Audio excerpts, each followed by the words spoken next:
Gopijana Vallabha Girivardhari Yashodanandana Prachachana Ranjana Yamuna Thira Vanachari Jaya Radha Madhava Kunja Bihari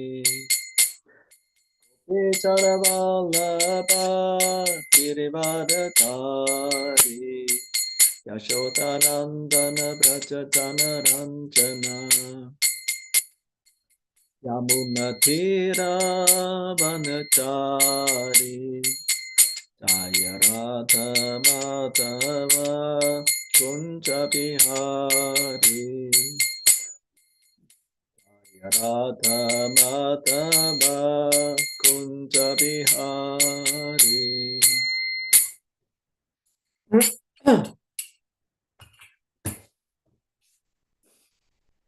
Jai Mishtapat Paramhamsa Paradikacharya Sudarasachi Shimati Divine Grace. Esi Bhaktivedanta Maharaj Srila Prabhupada Ki Jai. Ananta Koti Vaishnavrinda Ki Jai. Grantaraj Sima Bhagavatam Ki Jai. Samaveta Bhakta Vrinda Ki Jai. Nitai Gaur Premanandi. Hari Hari Bol.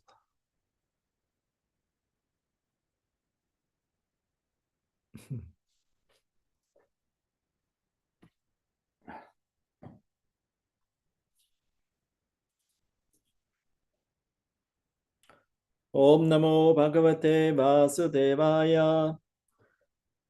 Om Namo Bhagavate Vasudevaya. Om Namo Bhagavate Vasudevaya.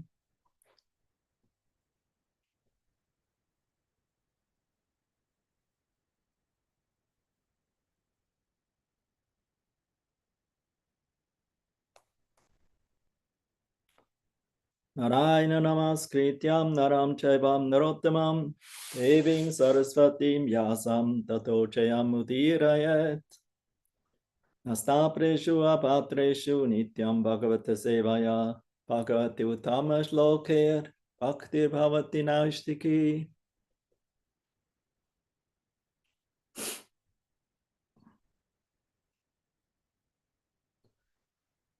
So we read from Srimad Bhagavatam, first canto, 5th chapter, text 32 first, and then up to 34. Still Narada speaking.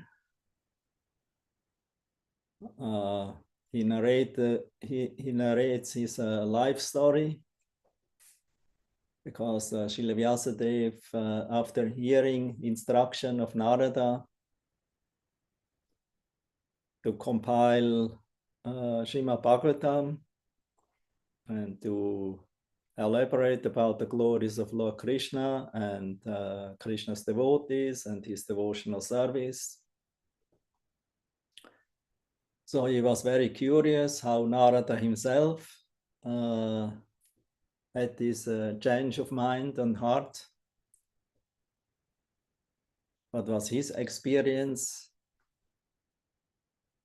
Because it's very rare, Krishna Bhakti, your devotional service to Krishna. People in general, they're inclined for karmic activities, either sinful or pious, or then they're interested in some mystical yoga process. With whatever purpose, either to attain higher planets, or to, especially there where the mystics live, in Tapaloka and Brahmaloka, and or rarely even amongst them somebody will attain liberation, moksha, or mukti. And then they're mostly known as jnanis. They're mystics, although there are many that don't engage so much in studying. I think devotee is studying more than a mystic yogi is doing. So, but still, because it's a jnana process means empirical, by my own endeavor, kriya. I'm purify myself through yoga practices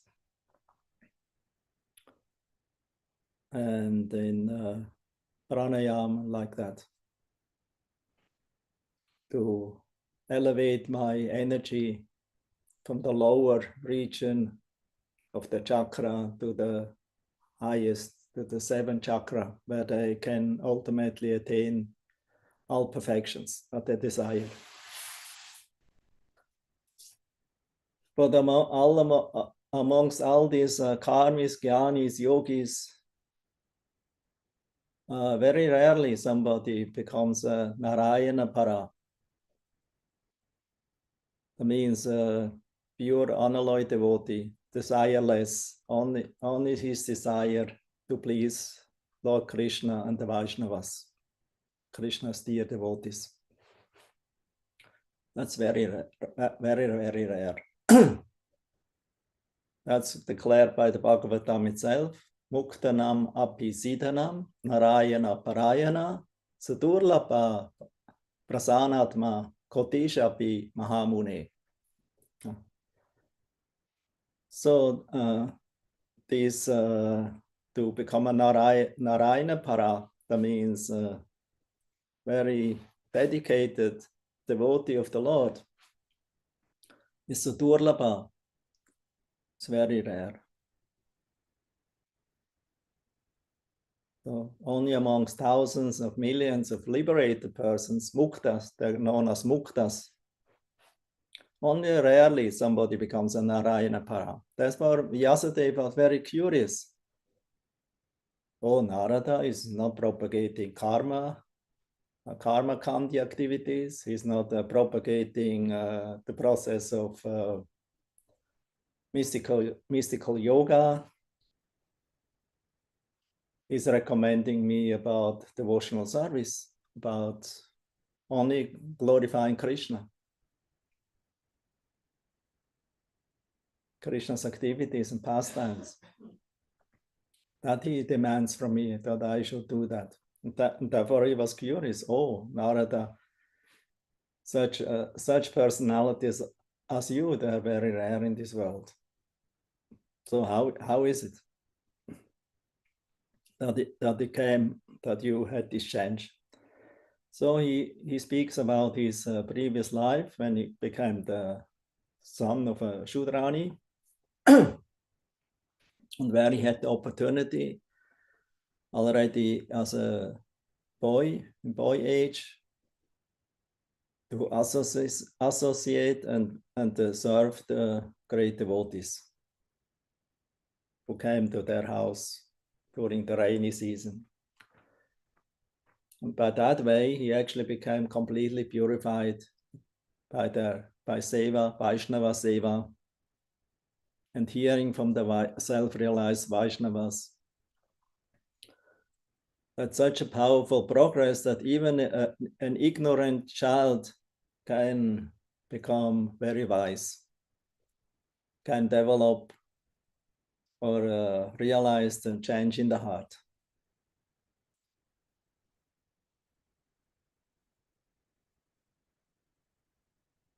So as such, Narada emphasized, after narrating his encounter with the great devotees, and how they blessed him and how they initiated him and gave him mercy, and all the knowledge what they possessed was revealed in his heart.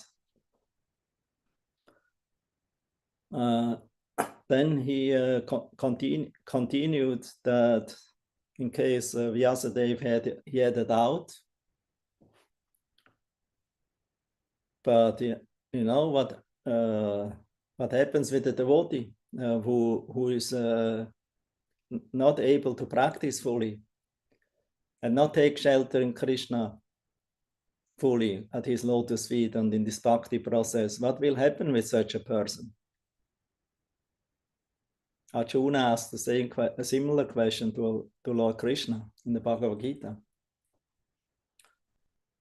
So then, that was the previous verse, text 31, where Narada told somebody who is engaging in devotional service, even if he falls away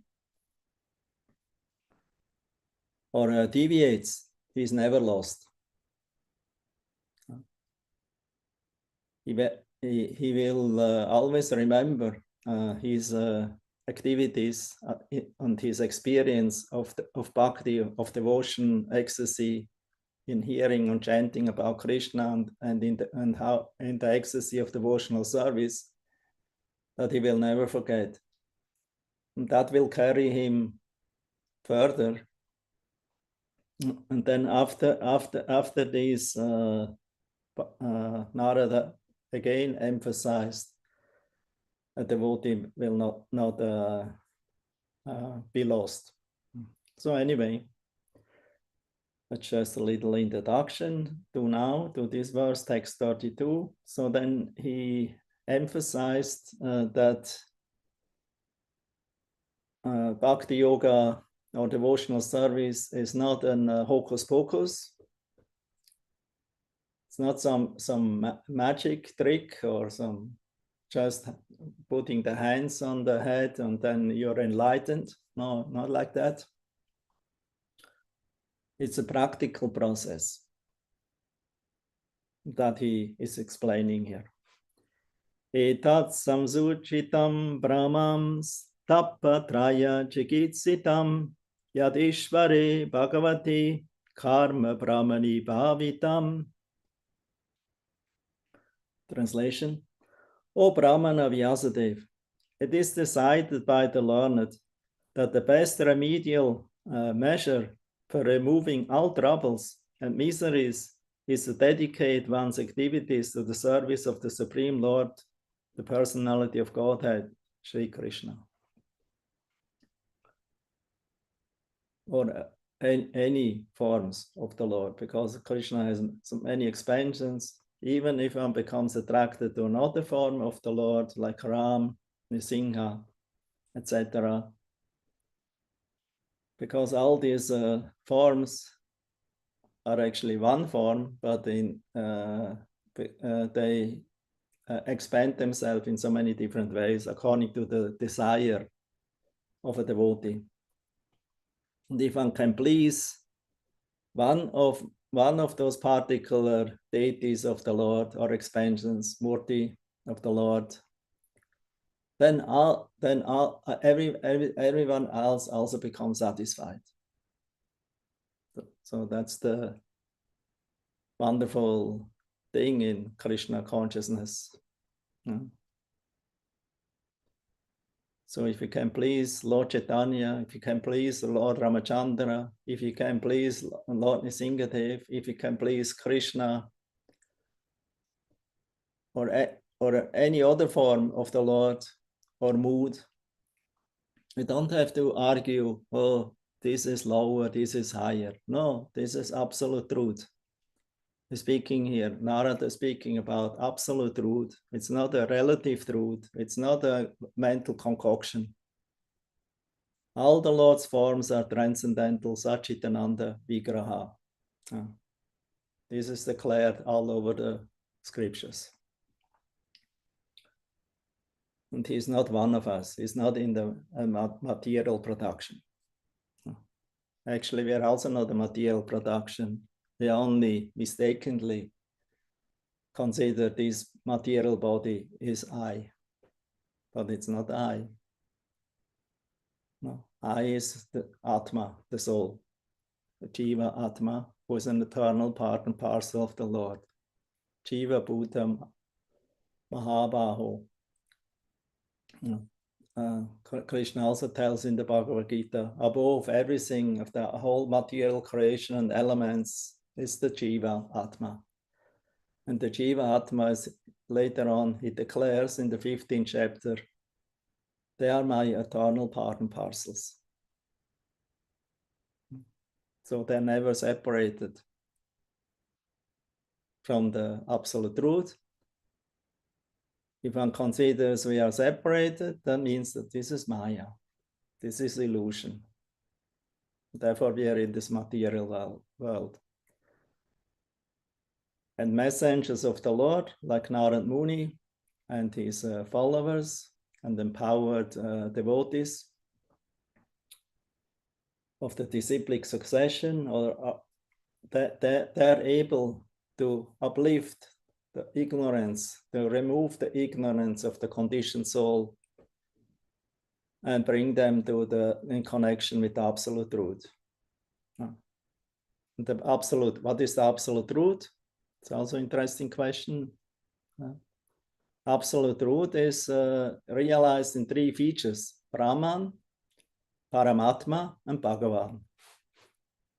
You can read in first canto, second chapter, text 11, I think. Vadanti tattva davidas, that verse. Yajganam Brahma Atvayam, Brahmeti Paramatmeti Bhagavaniti Shabdyate. So the absolute truth.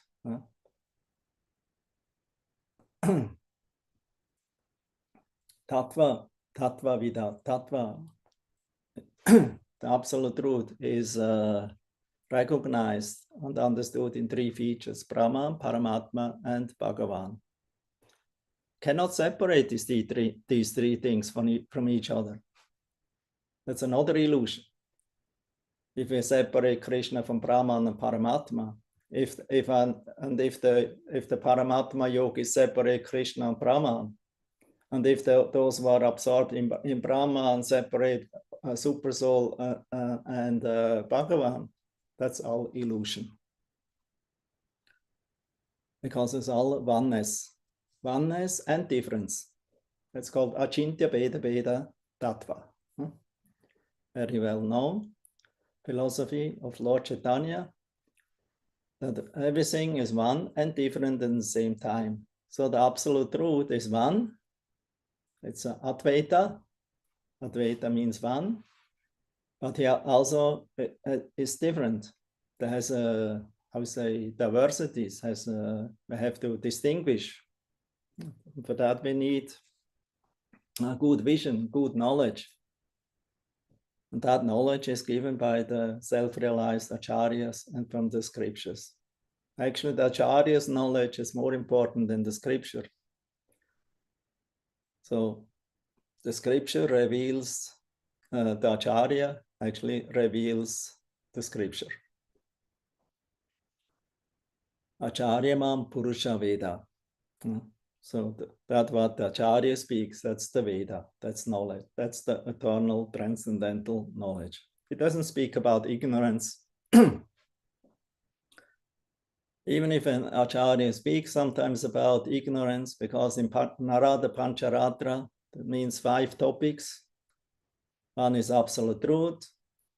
Second topic is what is liberation, mukti. The process, what is bhakti yoga? What is the material world? So these topics is all described by Narada Pancharatra. In first canto is described that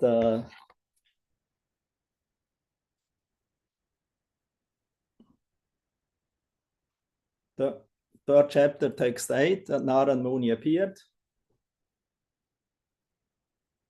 as a liberated soul, as the son of Brahma, and he's a great rishi, great sage, empowered incarnation, Shakti Avesha avatar,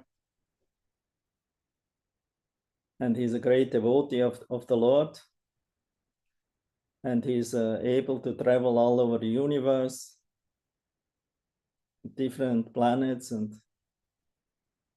and he has many disciples in different species and categories. And Chili Vyasadeva, he is also a disciple of Narada. He met him and he explained to him Srimad Bhagavatam in summary.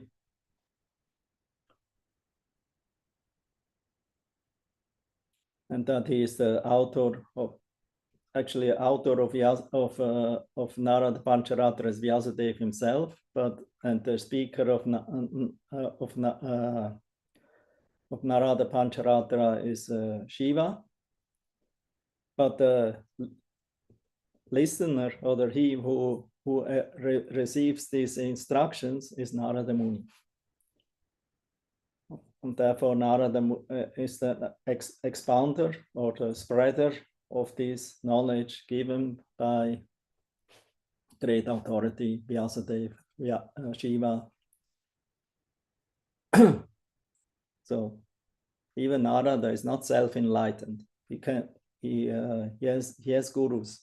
He has Brahma, his first guru, then Shiva is also his guru, and Narayana rishis also are his gurus. So he has at least these three gurus who give him specific instructions. And Narada is qualified to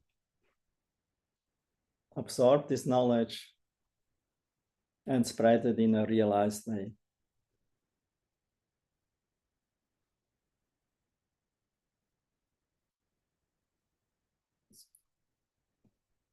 So here, Srila Prabhupada in the purport writes, this Narada Pancharatra trains the karmis, that means the fruitive workers, to achieve liberation from the bondage of fruitive works. The conditioned souls are mostly attracted to fruitive work because they want to enjoy life by the sweat of their own brows. The whole universe is full of fruitive workers in all species of life. The fruitive works include all kinds of economic development plans, but the law of nature provides that every action has its resultant reaction, and the performer of the work is bound up by such reactions, good or bad. A direction of good work is a comparative material prosperity, whereas the reaction of bad work is comparative material distress. Maybe also some prosperity, but ending in distress. But material conditions, either in so-called happiness or in so-called distress, are all meant ultimately for distress only. That's the point. Foolish materialists have no information of how to obtain eternal happiness in the unconditional state. That means in the liberated state, free of the gunas. Sri Narada informs these foolish fruitive workers how to realize the reality of happiness, Brahma Saukyam. He gives direction to the diseased man of the world, how one's present engagement can lead one to the path of spiritual emancipation. The physician or doctor directs the patient to take treated milk in the form of a curd for his sufferings from indigestion, due to his taking another milk preparation. So the cause of the disease and the remedy of the disease may be the same, but it must be treated by an expert physician like Narada Muni. The Bhagavad Gita also gives the same solution of serving the Lord by the fruits of one's labor. That will lead the follower on the path of Naishkarmya or liberation. Naishkarmya means active without a reaction. And there's only Bhakti Yoga or devotional service. That is Naishkarmya, because you're acting, you're not inactive, and you will get not reaction for that. Any other karma gives reaction. And that will Srila Prabhupada now explain in his purport here. of the today's verse. So he writes, Sri Narad Muni personally experienced that the most feasible and practical way to open the path of salvation or get relief from all miseries of life is to hear submissively the transcendental activities of the Lord from the right and bona fide sources, not from the layman or for those who are not connected with the absolute truth. This is the only remedial process. The entire material existence is full of miseries. Foolish people have manufactured out of their tiny brains many remedial measures for removing the threefold miseries, tapatraya, pertaining to the body and mind, pertaining to the natural disturbances, and in relation with other living beings. The whole world is struggling very hard to exist out of these miseries. But men do not know that without the sanction of the Lord, no plan or no remedial measure can actually bring about the desired peace and tranquility. The remedial measure to cure a patient by medical treatment is useless if it is not sanctioned by the Lord. To cross the river or the ocean by a suitable boat is no remedial measure if it is not sanctioned by the Lord. We should know for certain that the Lord is the ultimate sanctioning officer or sanctioning giver. And we must therefore dedicate our attempts to the mercy of the Lord for ultimate success or to get rid of the obstacles on the path of success. The Lord's all-pervading, all-powerful, omniscient, and omnipresent. The Lord is all-pervading, all-powerful, omniscient, and omnipresent by his Brahma and Paramatma features. He is the ultimate sanctioning agent of all good or bad effects. We should therefore learn to dedicate our activities under the mercy of the Lord and accept him either as impersonal Brahman, localized Paramatma, or Bhagavan, the Supreme Personality of Godhead. It does not matter what one is. One must dedicate everything in the service of the Lord. If one is a learned scholar, scientist, philosopher, poet, etc., then one should employ one's learning to establish the supremacy of the Lord. Try to study the energy of the Lord in every sphere of life. Do not decry him. He's not existing. I looked everywhere and searched into the smallest detail of the atom and smaller, but I didn't find him. And I didn't find him with our great telescopes, universe, and we could not see him. So he's not existing. So therefore here Prabhupada said, try to study his energy of the Lord in every sphere of life. Do not decry him and try to become like him or take his position simply by fragmental accumulation of knowledge and become puffed up like the frog in his well. If one is an administrator, a statesman, a warrior, a politician, etc., then one should try to establish the Lord's supremacy in statesmanship. But that they don't do. They maybe propagate some religion or repeat some dogma or some mantras, but they don't know, but it's only for impressing their followers, their voters. No. Because with religion, it's a good sentiment to control them. By telling them, just see, I'm on your side. I'm for the religion. I give you the culture. And we will also take care that the culture will be maintained, that everyone will be satisfied. But the results on the actions we can see.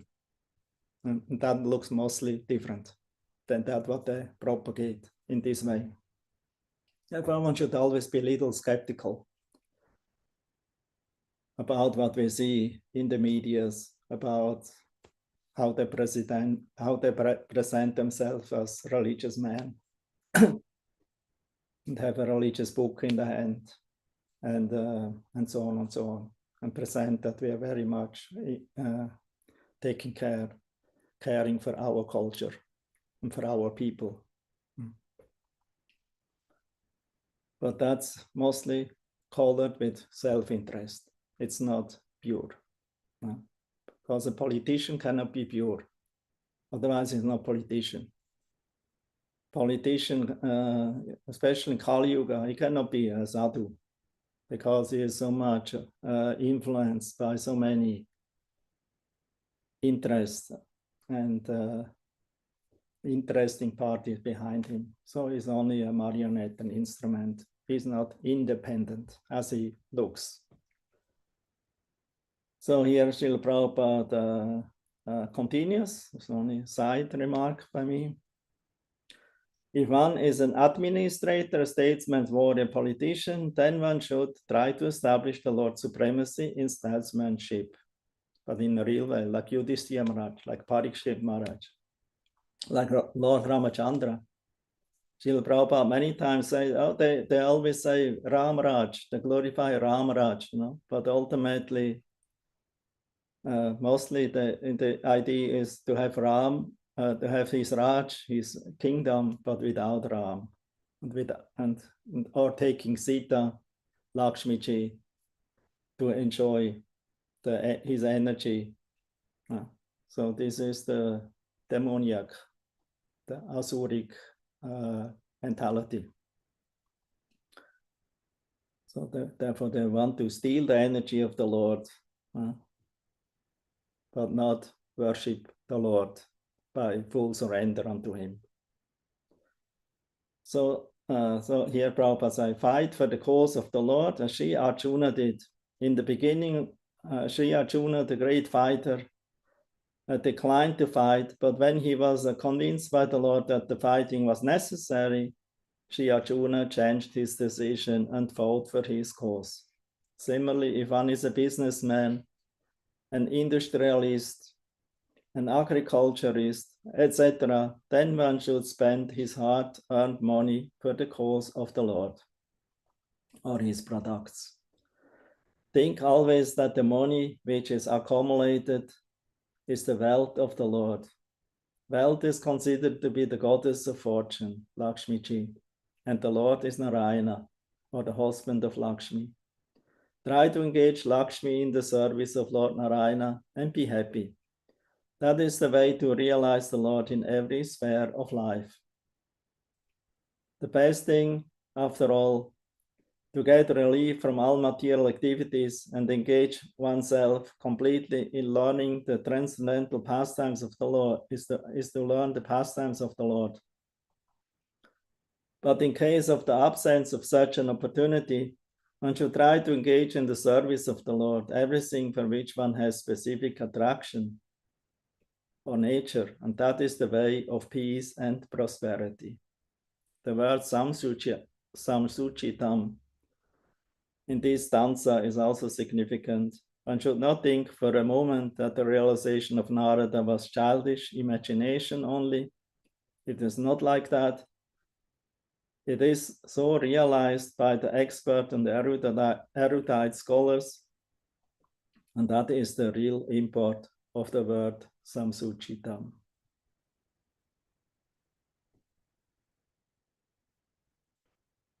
And text 33.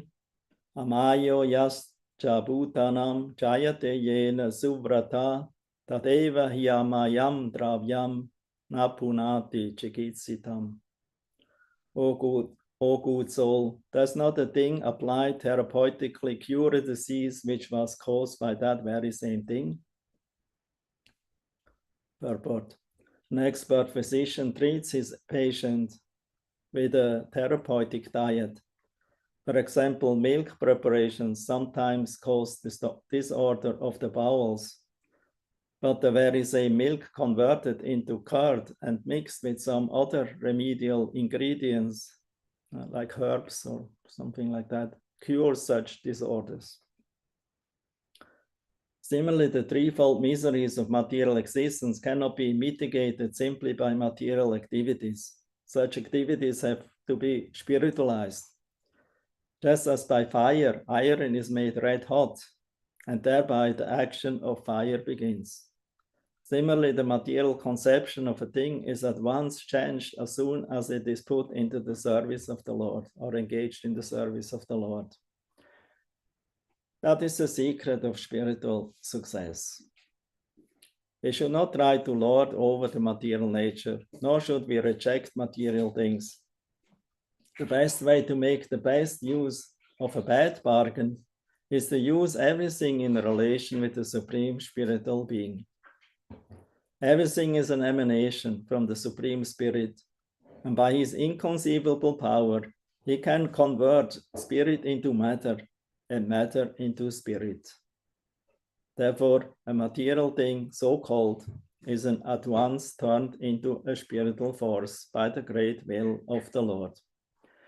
The necessary condition for such a change is to employ so-called matter, what is actually Krishna said, energy, prakriti, in the service of the Spirit, the Supreme Spirit.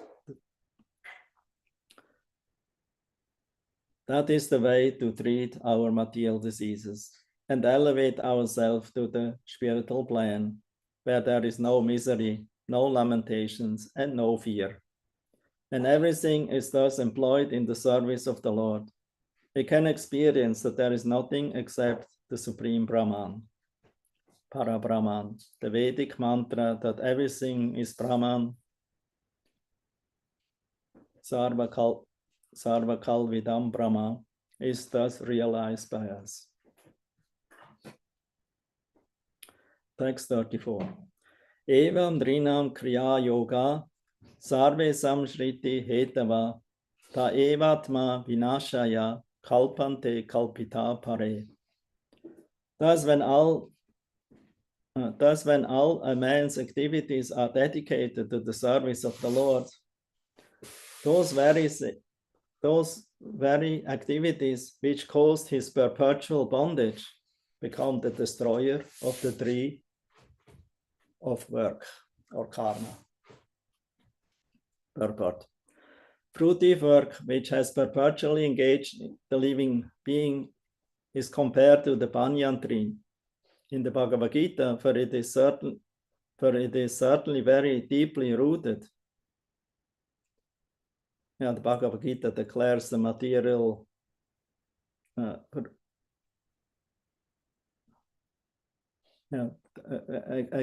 explains that the material world is like a banyan tree. The roots are upwards and the branches downwards.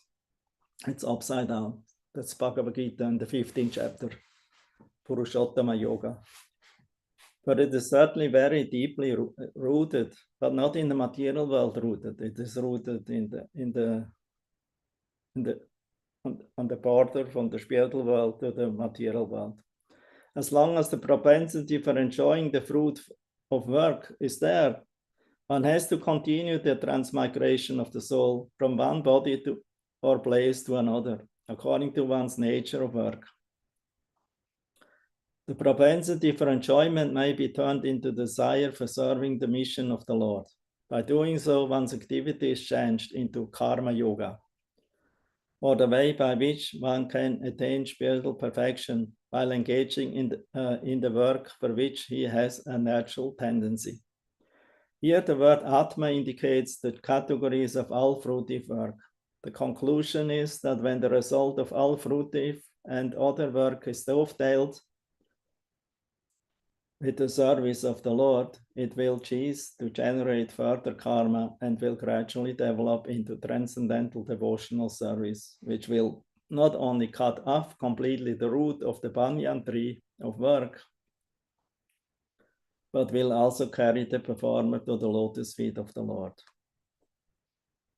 The summary is that one has to first of all seek the association of pure devotees who not only are learned in the Vedanta, but are self-realized souls and unalloyed devotees of Lord Sri Krishna, the personality of Godhead. In that association, the neophyte devotees must render loving service physically and mentally without reservation. This service attitude will induce the great souls to be more favorable in bestowing their mercy, which injects the neophyte with all the transcendental qualities of the pure devotees. Gradually, this is developed into a strong attachment to hearing the transcendental pastimes of the Lord, which make him able to catch up the constitutional position of the gross and subtle bodies, and beyond them the knowledge of pure soul and his eternal relationship with the Supreme Soul, the personality of Godhead. After the relation is ascertained by establishment of the eternal relation, sambandha, pure devotional service, abhideya, pure devotional service to the Lord begins gradually developing into perfect knowledge of the personality of Godhead beyond the purview of impersonal Brahman and localized Paramatma. By such Purushottama Yoga, as it is stated in the Bhagavad Gita, one is made perfect even during the present corporal existence, and one exhibits all the good qualities of the Lord due to the highest percentage. Such is the gradual development by association of pure devotees.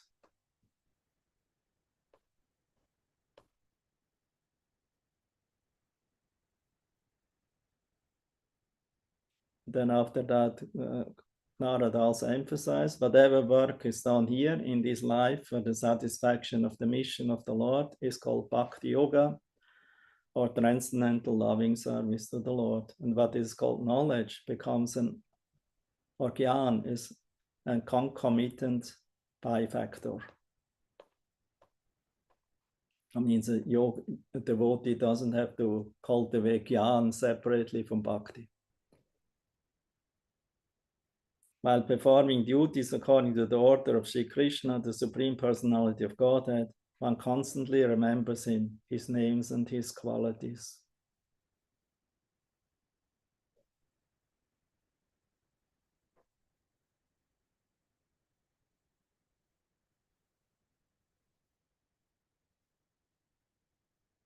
Hare Krishna, Krishna Krishna, Hare Hare, Hare Ram, Ram Ram, Hare Hare. So Nam Sankirtan ultimately is recommended here. Narad Muni always is the best example of Nam Sankirtan, the means of glorifying and expanding the glories of the name. The name is Krishna, and from the name also his pastimes, his qualities, his associates, and everything what is dear and related to him is revealed. Like when the sun rises in the morning after dark night, immediately the darkness and the fog disappears. Kechi Kevalai Bhaktya Vasudev Parayana Niharam Eva Bhaskara.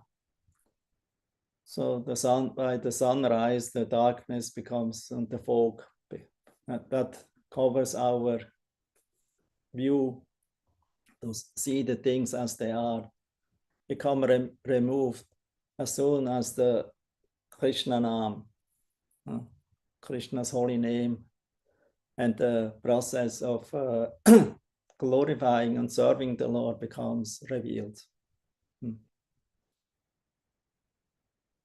So that's the message of Narad Muni to Vyasadeva. Please glorify and emphasize the chanting of the holy name especially the Sankirtan, and establish it above the meditations and the fruitive work for elevation to heavenly planets, or above liberation. Because somebody who is engaged in Nam Sankirtan is already liberated. Yahayasya Haryadasya Karmano Manaso Gira Nikhilapya Avastashu Jiva Mukta Sa Uchate. As Rupa Goswami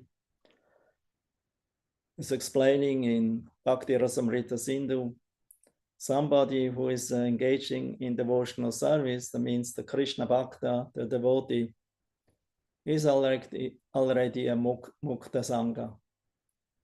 He is already on the liberated stage because he acts on the liberated platform.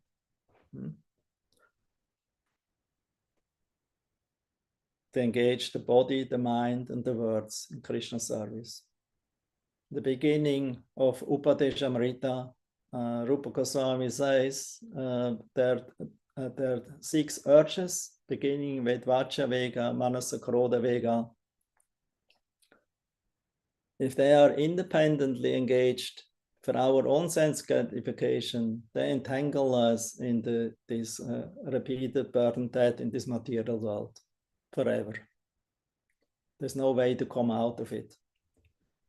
So therefore, one has to master to control these urges. Vacha Vega first, the words. Everyone has tendency to speak. Even the babies, in the very small, first, of course, they cannot speak, but they cry. And they want to say something, but they cannot, because they're not developed enough to speak. But then soon they will learn the first words, mama or papa or whatever. And in this way, they learn to speak. And then if they know a few words and can babble a little, then they cannot stop to speak anymore. They speak nonsense and all kinds of things all the time. So that means the tendency to speak, it's already inborn in our nature to speak. So therefore, Narad Muni says why we should have Mauna Vrata, why we should keep Mauna. Prahlad Maharaj also says, I'm now, he's sitting on the lap of Lord Nrsingadev. Just imagine, he sits on the lap of Lord Nrsingadev, where normally Lakshmi Devi is sitting. But now Lakshmi Devi is not sitting there. Who is sitting there? Prahlad Maharaj. And who is Prahlad Maharaj? He's the son of a demon, Hiranyakashipu. But he himself was not a demon, because he himself got the merciful instruction of Narada Muni, even in the womb of his mother. And later on, he developed as a very great devotee, although he was born in Asura family. The Devas, they wanted to kill the mother. They thought, oh, she is pregnant with the son of Hiranyakashipu, the greatest demon. Normally, the son becomes like the father. So we should get rid before he takes birth. One never knows. Maybe as soon he will take birth, he will takes the form of a monster like his father. And then we are finished. And then we are in anxiety. So we should kill him. But Narad Muni stopped them because Narad Muni is very expert. He's diplomat. He's not fanatic. He's convinced, but not fanatic. He's convinced, and he knows the truth. Therefore, he was able to stop the Devas, Indra and co. Don't touch this lady. The son of this lady is not a demon. Sorry. I have to inform you. He's a great Mahatma. He's a great soul. that also shows that actually the devotees can appear even in very low families. As Shukadev Goswami says, this verse, in any family, uncultured families or lower families, they can appear even in untouchable families, so-called. And we can actually see that so many great devotees appear not from Brahmana families, from Suchi. They came from Muchi families, and they became great Mahatmas, great devotees. Pali Maharaj also, one of them, is also born in the Daitya line, descendants of Diti, as grandson of Prahlad. So he became a very great Mahachan, great devotee. So Prahlad now is sitting on the lap of Lord Nrsingadev, on the place where on the left side of his lap. Some think it's wrong because Lakshmi Devi should sit there, but no, in the Leela it is right. He's not on the right side. He's only on the right side as long the Lord is not accepting him on his lap. And then as soon the Lord accepts him on the lap, he gives him the position of Lakshmi because Lakshmi was outside. She was afraid in that, seeing that ferocious form of Lord Nrsingadev. She never saw him in such a mood. And therefore she was afraid not to go near to the Lord, together with all the great devas, Brahma, Shiva. Everyone kept a respectful distance. But Prahlad, he was just innocent because he was devotee. For him, the Lord is never ferocious. Even if the Lord appears in this mood, for him, he always sees his loving Lord, his master, his well-wisher, his protector. So it was ultimately Brahma who invited or encouraged Prahlad to go near to the Lord and offer him Dandava Pranam and prayers, Vandanam. That he did. Then he, in one of these prayers, he told, because the Lord wanted to give him blessing, he was very pleased. And he told, I don't desire to become a yogi in a cave in the Himalayas and accept Mauna Vrata and austerity, tapasya, because there I have no opportunity to speak about your glories. Therefore, I prefer to go to the big cities where the people live, because there I have an opportunity to speak about you. I can glorify your wonderful names and qualities and pastimes and deeds. This is my desire. Because this is the desire of my own spiritual master, Narad Muni. How can I forget him? Because Narad Muni is my well-wisher, an eternal well-wisher. I'm here situated on your lap now, my Lord, because of his mercy. Therefore, I cannot give him up. How I can forget him? I want to always serve him, bird after bird. This is devotee. Even if the Lord personally comes and invites you to become his associate and to attain liberation, the devotee says, actually my desire is to serve my spiritual master, even bird after bird, because this way I can show my thankfulness, my gratitude. And he knows there's no difference between the Vaishnava Guru and Krishna.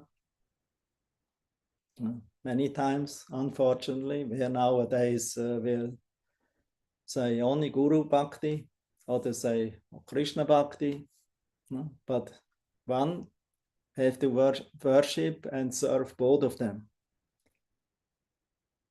Because Krishna reveals Guru, and Guru reveals Krishna.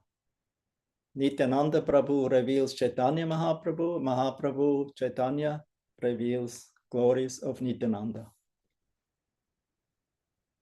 So we cannot understand the glories of the Lord. We cannot understand the glories of the Vaishnavas and his dear servants without both of them.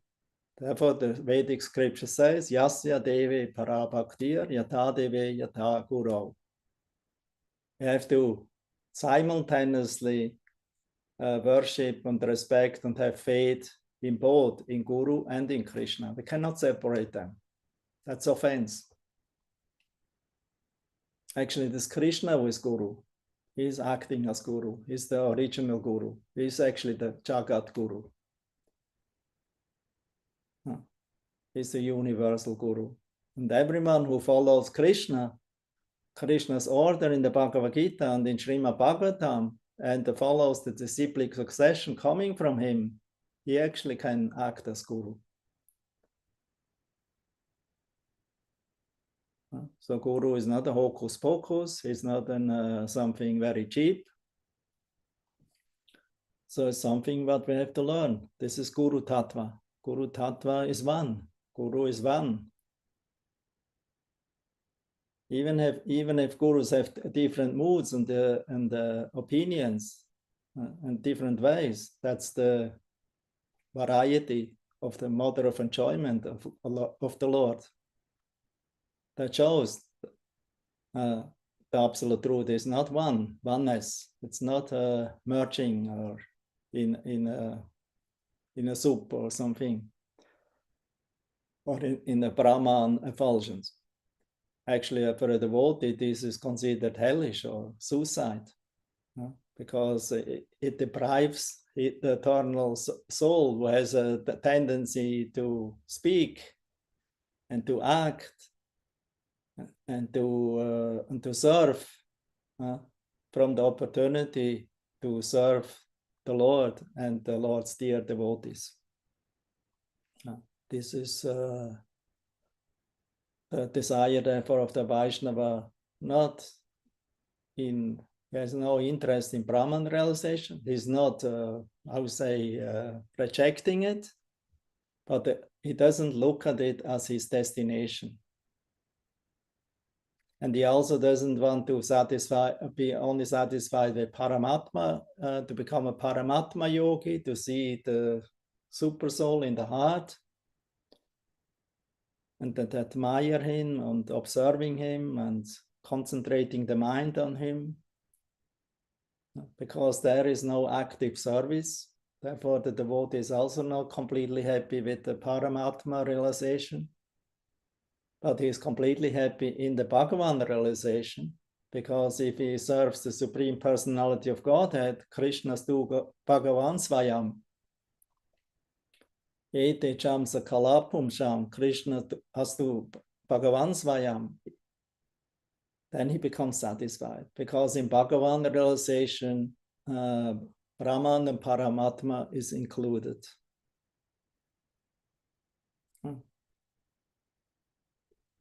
Jnana and yoga is included, without separate endeavor.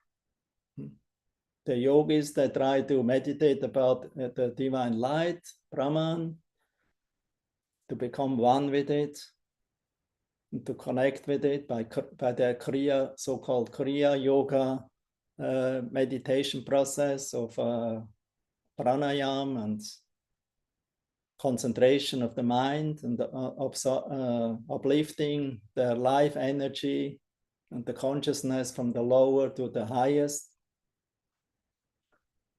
But that's not the process of the Bhakta. Because the mystical yogis, they see only Brahman. They don't. They consider the Bhagavan when he comes to or Vishnu when he comes to this world.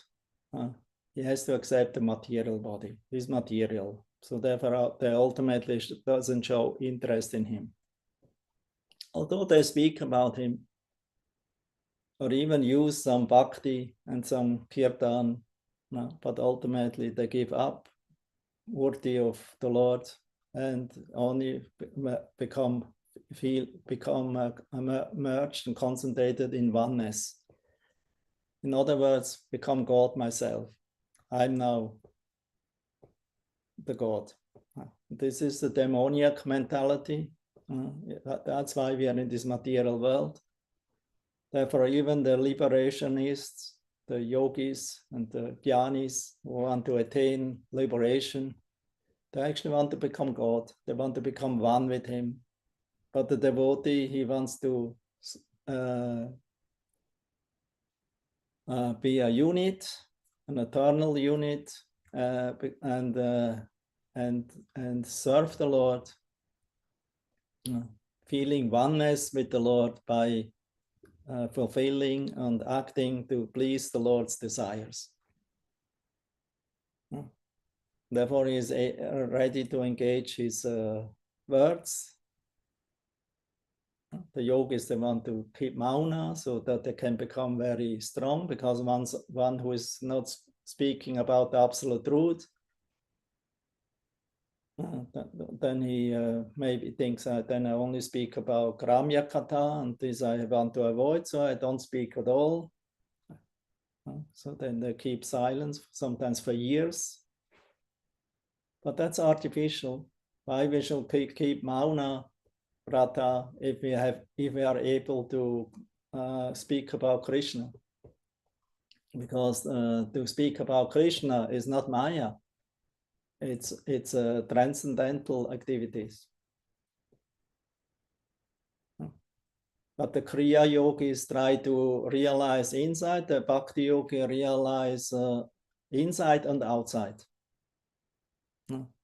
By just engaging their senses in Krishna service, beginning with the tongue, with the words, Vacha Vega, Manasa, then the mind. The mind, many times we forget. we're engaging many things in the service of Krishna. Speaking, the tongue, and also tongue engage Jiva Vega by eating prasadam. And our arms and legs and body, we engage in Krishna service in some seva, but the mind we forget. So the mind, as we heard in the Gita, can be your friend, can be your enemy. So it depends how we are engaging him. So by engaging the mind in Krishna service, it actually becomes our friend. Of course, in the beginning, he will be obstinate, because he is already in contact with material natures in time immemorial. He takes many programs of impressions from many lives in him. Actually, he's in mode of goodness originally, like a small child who is innocent. He naturally can absorb everything what he observes in his babyhood, in childhood. Therefore, this time of childhood and babyhood is most important, how it develops, because he keeps that practically his whole life, the good and the bad. These impressions stay there. So, but the mind, he carries so many impressions, like a software of a computer, always is there. So it's not easy to control the obstinate mind. But the mind ultimately is the central sense. He's the sixth sense. He's actually in connection with all the senses, with the eyes, with the mouth, with the tongue, with the ears, with the legs, with the arms. Everything is under the connection with the mind. So the mind is actually the real central point, the real sense, because the other senses, eyes and ears and etc., they're blind. Eyes cannot see without mind. Mind also includes intellect. So that means if the mind and intellect are impure in rajas and tamas, then also the senses are directed in this way. But if the mind develops the higher taste, the parantrishva nivartate, and that is actually yoga. Dhyana vasita tat katena manasa pashyantiyam yogina. Yoga means to fix the mind on Krishna. So that's the best point of fixation, to absorb.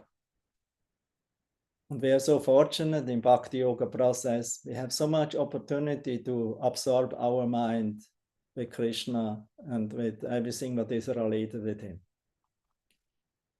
Yeah, wonderful books, wonderful prasadam, wonderful association, wonderful deities, wonderful activities.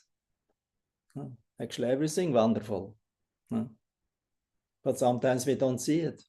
We take it as granted and become like a spoiled child, not appreciating anymore what Srila Prabhupada and what Lord Chaitanya and Krishna, what they have given us. So, but actually we are very fortunate, because devotee means fortunate. Bhagyavani chief, Guru Krishna Prasad by Bhakti Lata Beach. So the seed of bhakti becomes revealed by mercy of Krishna and Vaishnava Guru. That is when the Bhakti Lata, the seed, will grow and develop to a beautiful plant, creeper, that gives the fruit to Krishna, offering to Krishna. So Krishna consciousness is not something external to accept. It is already here, eternal. The soul is eternally actually conscious, Chit Shakti, as a part and parcel of Krishna. It has the same similar quality like Krishna, like the drop of the ocean also has a similar quality, or the same quality like the ocean. But he never can think, I'm the ocean myself. Then he's crazy. The spark of the fire can never think, I'm now the fire. Yes, you're fire, but only the spark of it. So to consider that you become the complete fire, that's the great illusion. So that therefore the devotee always wants to realize, I always realize I'm very tiny, I'm very insignificant, but I have senses, I have opportunity or tendency to serve. Either I can serve now the materialist or my material desires, material senses and mind, or I can serve the Supreme Personality of Godhead. That's actually the great soul journey, the great search. Who is the Supreme Master to whom we should serve? Everyone is looking after after a perfect master. In material world, we cannot find them. They're always thankless, infallible. They're not infallible. Sainishu asatsuapi, they're all fallible soldiers. Tesham pramatta nidanam pashyanapi na pashyati. Deha patra kalatra adishu. Atma sainishu asatsuapi. Tesham pramatta nidanam pashyanapi na pashyati. That's what Shukadev Goswami, the first lessons, tells to Maharaj Parikshit. So the body, the expansions of the body, your family, your wife, your children, and for the wife, the husband, and your household, and your society, and everything what gives you safety in this world, they're all fallible soldiers. Sainishu asat suapi. Asat. They're asat. They're not sat. Tesham pramatta nidhanam pashyanapi na pashyati. Therefore, those who are engaging in this madness of sense gratification and serving the fallible soldiers, they're falling down in deepest and deeper ignorance of modes of nature. And always have to experience the tapatraya, the three miseries caused by the body and mind, caused by other living entities around us, and caused by the material nature. So it's unavoidable. Therefore, the first question when Sanatana Goswami approached Lord Chaitanya, he said, he asked him, why I have to suffer? Why I'm caused to suffer because of this tapatraya? Huh?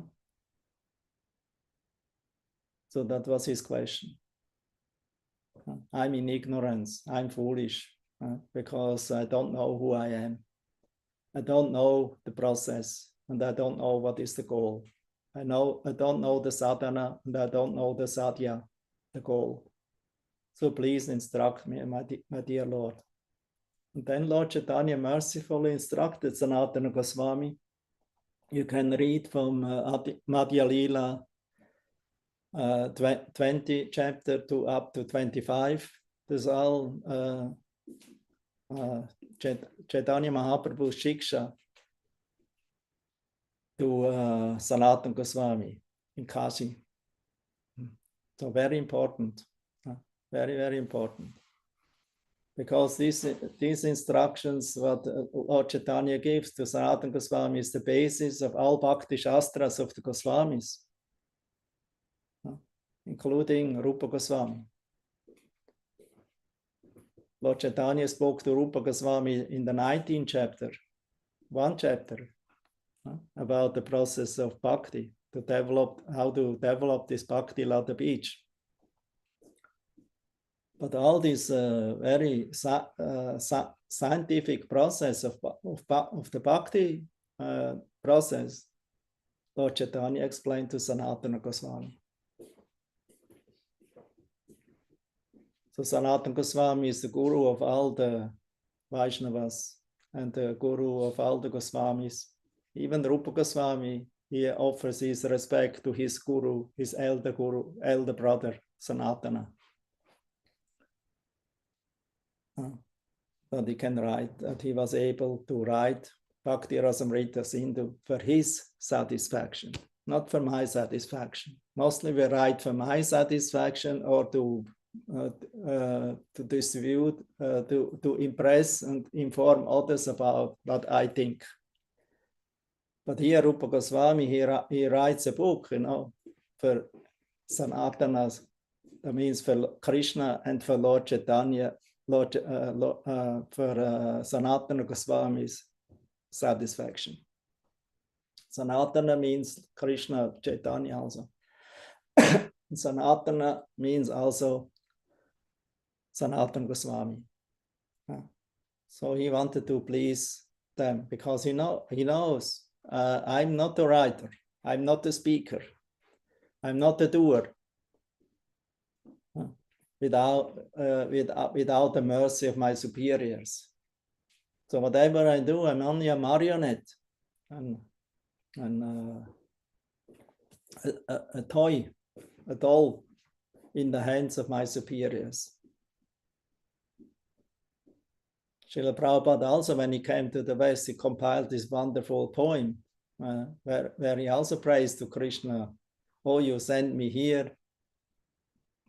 I don't know what is your mission here, because all the people here are covered and conquered by Rajas and Tamas. So how I can uplift them and give them the message of Bhagavatam? It's only by your mercy. It seems to be that you have a plan. And if you think that I'm your servant and that you sent me here, so then I request you, please use this humble, insignificant beggar in your service and let me dance according to your desire, as you wish. So therefore a Vaishnava never thinks I'm the doer, I'm the controller. He always understands, yes, I'm everything what I can do everything that I can realize and experience, and what the result is I may attain. It is not my awards, not my credit. It is by the mercy of my superiors and by the Supreme Lord himself. This is bhakti. This is the real connection. That's the real yoga. Therefore, to always absorb the mind and senses ultimately in the service of Krishna, in hearing and chanting and remembering. This is also Kriya. This is the perfection of Kriya Yoga. The Kriya Yoga is only internally meditate, but they don't engage in preaching activities so much, in uplifting others to inform them about the eternal service to Krishna. So therefore, Bhakti Yoga is not only one-sided, it's not only externally performed, and it is also not only internally performed, it is both sides. Mostly external activities always have to start in the inside. I mean, it's in your mind, in your heart, actually devotional service starts. And whatever you have in your mind, in your heart, then you also do it outside. You don't sit in a solitary place and just meditate and chant.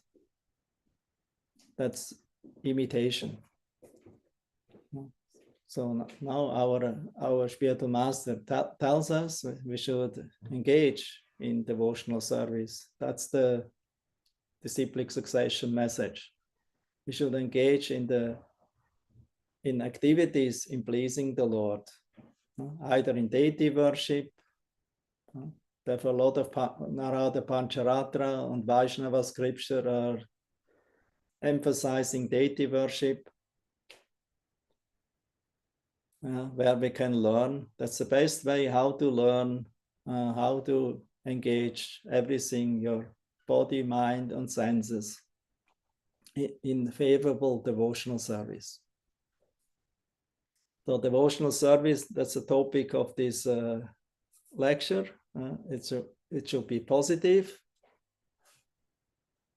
because if you engage devotional service in negative way, like Kamsa and Shishupal, they also think about Krishna. They thought about Krishna all the time. But Kamsa, he thought about Krishna as an enemy, as the dead personified. He was afraid and always thought about him 24 hours a day. Even a devotee has difficulty for that, to absorb the mind so much in Krishna consciousness for 24 hours. Intensive, not just mechanically, intensive. Anything of his existence penetrated of thoughts about Krishna, but not in positive way, as my enemy, as my dead personified. He will come and kill me. So he was so much afraid. And Shishupal, he thought about Krishna. He was so much envious on Krishna. So therefore he got the blessing, because that was his characteristics, to see fault in others. That's Shishupal. Although he was a Brahmana man, son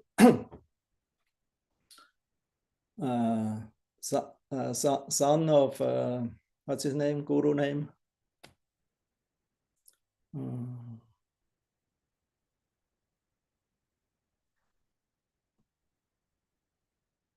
Shishupal. He's the son of whom?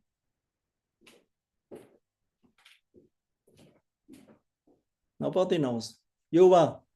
I just remember, Guru Maharaj, that he was a relative of Krishna, something like cousin brother. No, Ashvatthama was the son from whom? Ashvatthama was the son of Drona. Okay, exactly. So Dronacharya, he was a Brahmana. And expert in Dhanurveda. He was a Kovido. Kovido means expert. Expert in the art of archery. And he had a son, Ashvatthama. But Ashvatthama, he was, I would say, very critical, very envious on Krishna. All the time he thought about it in an envious way, criticizing Krishna. Therefore, Krishna told, I can tolerate 100 offenses. And if he speaks out more than 100, I have to kill him with Sudarshan Chakra. Huh?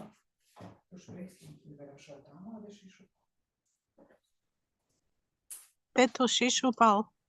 Yeah, sorry, yeah. King Damagosha was the father of Shishupal. Who was Ashvatthama?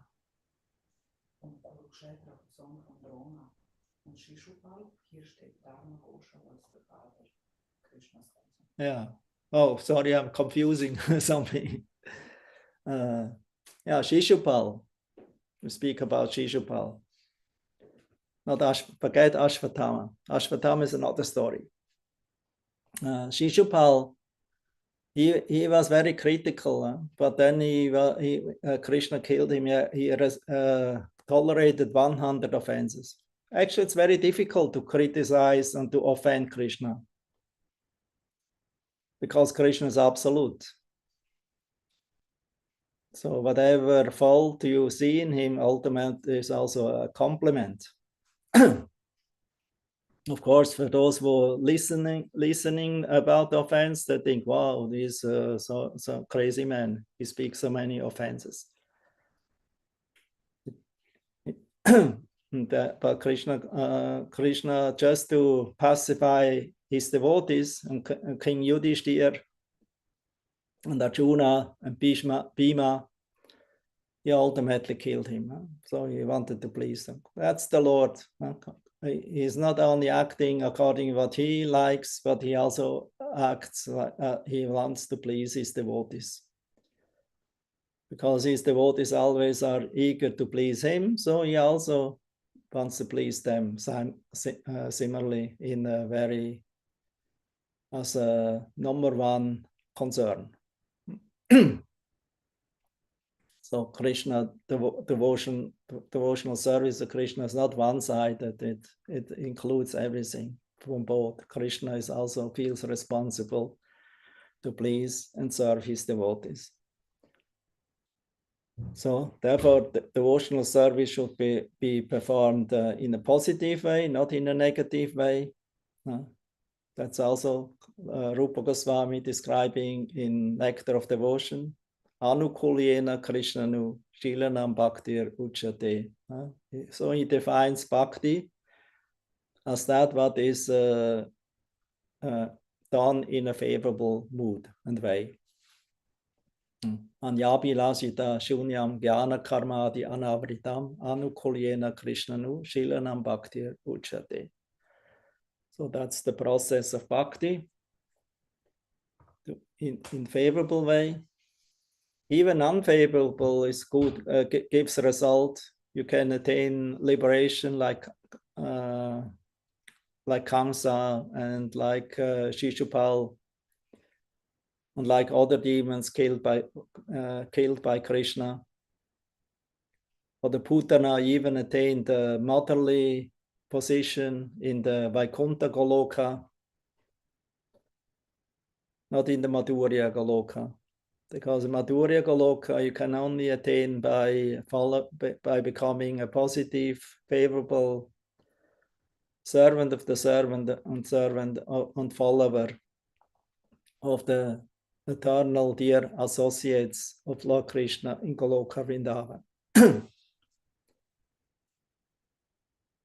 But they attained liberation. Narad Muni, he admired the demons because he thought, oh, they easily attained liberation just by become enemy of Krishna. But we devotees, we have to endeavor so much. We have to endeavor so much And sometimes very difficult, that we see even a little progress. Mostly we don't see even, we think even we have no progress at all. And that's a fact. That's Krishna's mercy. Because as soon you think you make a little progress, you are actually finished. Therefore, a devotee should never think or consider, I'm very progressed now. I'm making progress. That we can also understand as Sankirtan. As soon we think, I'm very successful today on Sankirtan. And we become very proud on ourselves, and we are very happy about the beautiful result we can offer to Guru and Krishna, to Srila Prabhupada. But then next day, it will be a catastrophe, it's guaranteed. Every Sankirtaner can have this experience. As soon as I think I'm a little experienced, I'm a little progressed in this Sankirtan, I'm a little advanced, or I have some advancement in understanding of this Bhakti Yoga process, then you're in trouble. You're in trouble, sorry. So therefore, to actually think that you don't make any progress, that you are actually very fallen, very insignificant, and only a candidate for mercy, that's actually the mood. If you read the prayers from Bhaktivinoda Thakur, I was sending this 27 from his from Yamuna, based on Yamuna Acharya's Stotra Ratna. If you can see, if you can experience this humility, this fully dependence on the Lord's mercy, and a presentation of how fallen I am, we can actually understand how elevated they were. Also Narottam Das Thakur and other composers of songs, they're praying, oh, the Lord Chaitanya Nityananda, they're so merciful, they came to save everyone. Only me not. Because I'm so fallen, I'm so deprived from their mercy. I'm so much unfortunate. So that's the position. Even Lord Chaitanya, he was saying,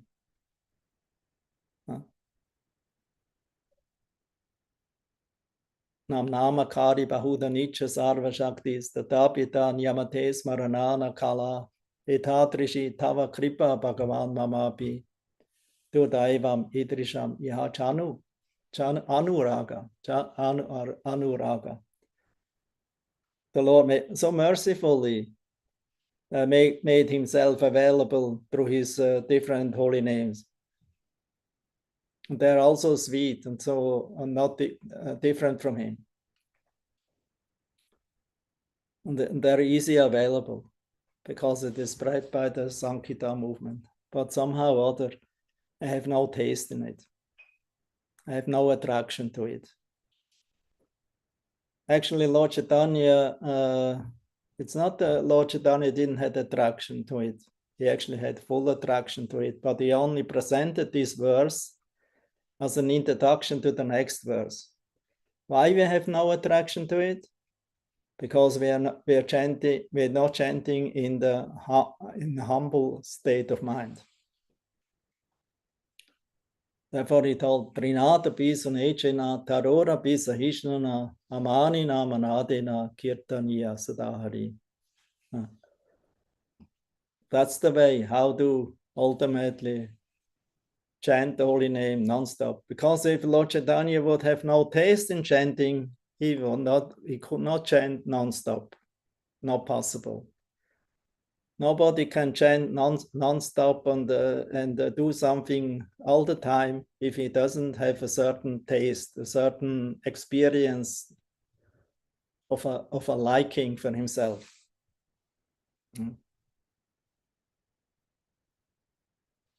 Because devotees are not ascetics. They're not tapasvis who just want to go the path of suffering. No, they want to please the Lord by chanting His holy name in a humble state of mind, lower than the straw in the street. Why lower than the straw in the street? Because the straw in the street still sometimes moves in this direction and that direction. But we should be lower, not revolting. Somebody maybe give you a kick, no. Then you have to be tolerant. Don't move away like the straw. To avoid of false prestige. It's also a difficult task because the ego is very strong. That's why we're in the material world. That's the beginning of material existence, the ego, ahankara, false ego. More tolerant than false prestige, and always giving respect to others without expecting respect for yourself. It's also a difficult task. So for that, we all need, therefore, some humility, some realization that we are not this body, we are not the doers. And I'm very sinful person, I'm great rascal, I'm the lowest of the lower, I'm lower than Chagaya Madai, lower than the worm in the stool. So these are Vaishnava prayers. Of course, we should not think like that, that they are, no? But that's their mood. Their mood, because in this way, one cannot understand that you become a proper candidate for the Lord's mercy. No? Of course, we should not imitate that. And it's not just by putting your humble label walking around with your humble label on your head. Oh, I'm very humble, you see. So still you can be puffed up, number one, even if you walk around with a humble label. So it's not an external presentation of humility, it's an internal mood of always depend on the Lord's mercy and of the superior's mercy. And I'm nothing at all. I cannot do anything on my own. No. I'm actually a rascal. I'm lost. And without their mercy, I have no chance. So there's no separated idea how to elevate myself besides of the mercy of Krishna and the superior devotees, authorities, the spiritual master who is actually saving us. So that's the message of Narad Muni. That's the message of our Guru Parampara. So I don't want to bother your mind more about it. So think about it, and I'm stopping here. Hare Krishna. Grantaraj Srimad Bhagavatam Ki Jai. And if someone has some question, you're welcome. If possible, on the topic.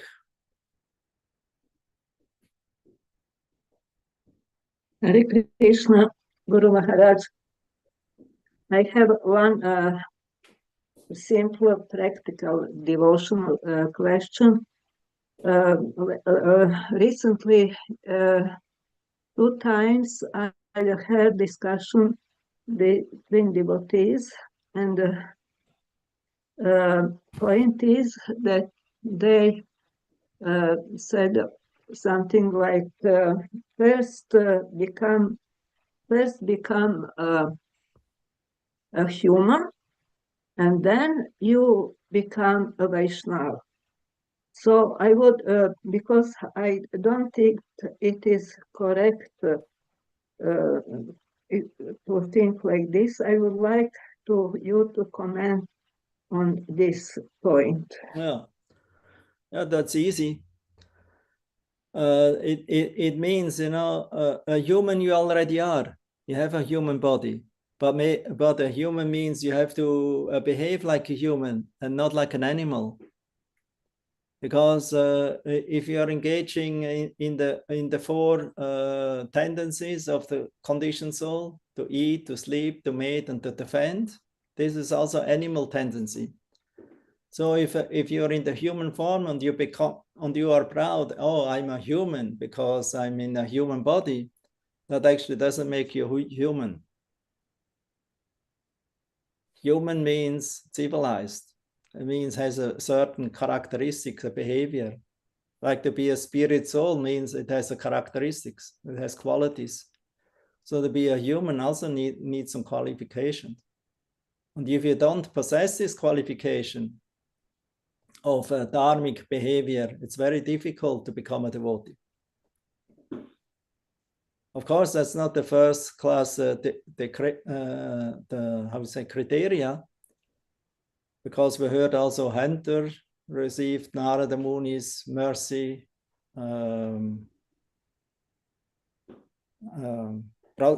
Prostitute addicted, they received the mercy and became devotees.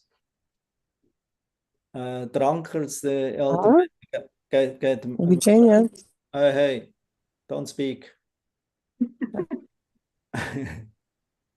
Subhaga has a tongue not under control. So it's not the ultimate. Kirata hunantar polinda pulkasha, shumba yamana kashadaya. Yenye,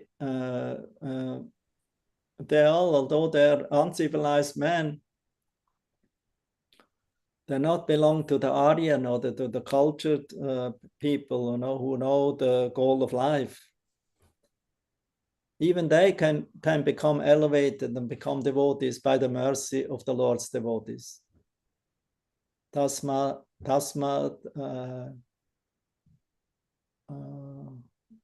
Prabhavishnave Namaha. Therefore, I'm offering my obeisances to the Supreme Lord, who is able to purify everyone and can make even the most impure spiritual and pure.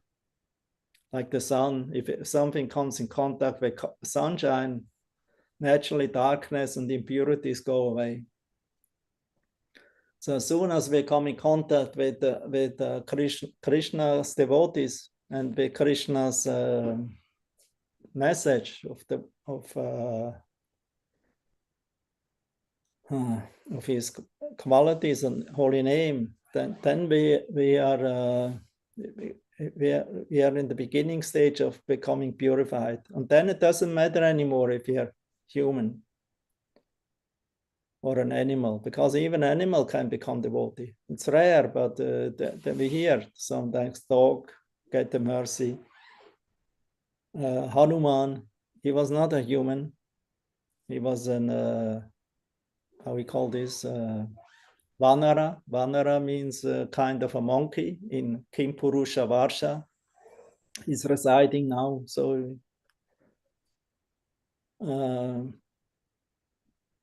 there were many monkeys who were Lord Ramachandra's devotees, and they helped him to conquer Lanka. They were not humans. Bibhisan, who became after that, he was the brother of Ravana. He was Rakshasa. Bibhisan.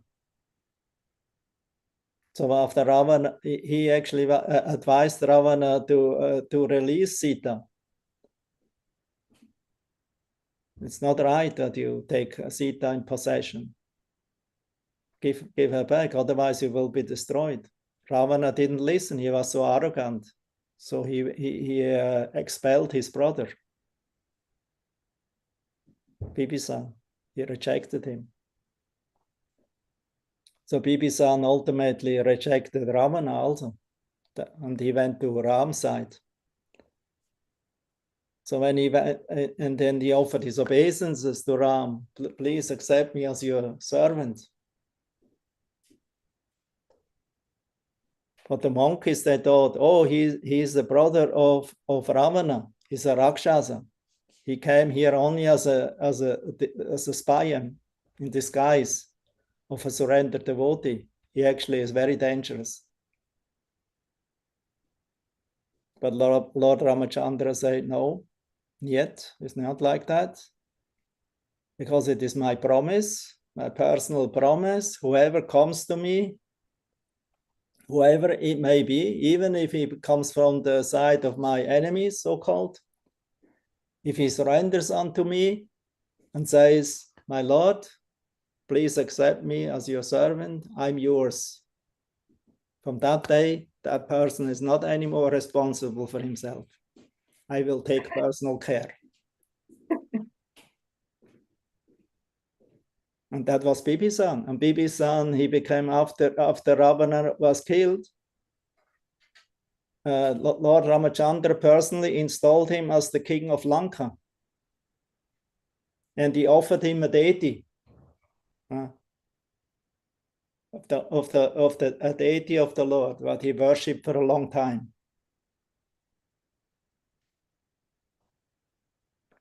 So there are many instances, of so-called people who are actually not acting as people.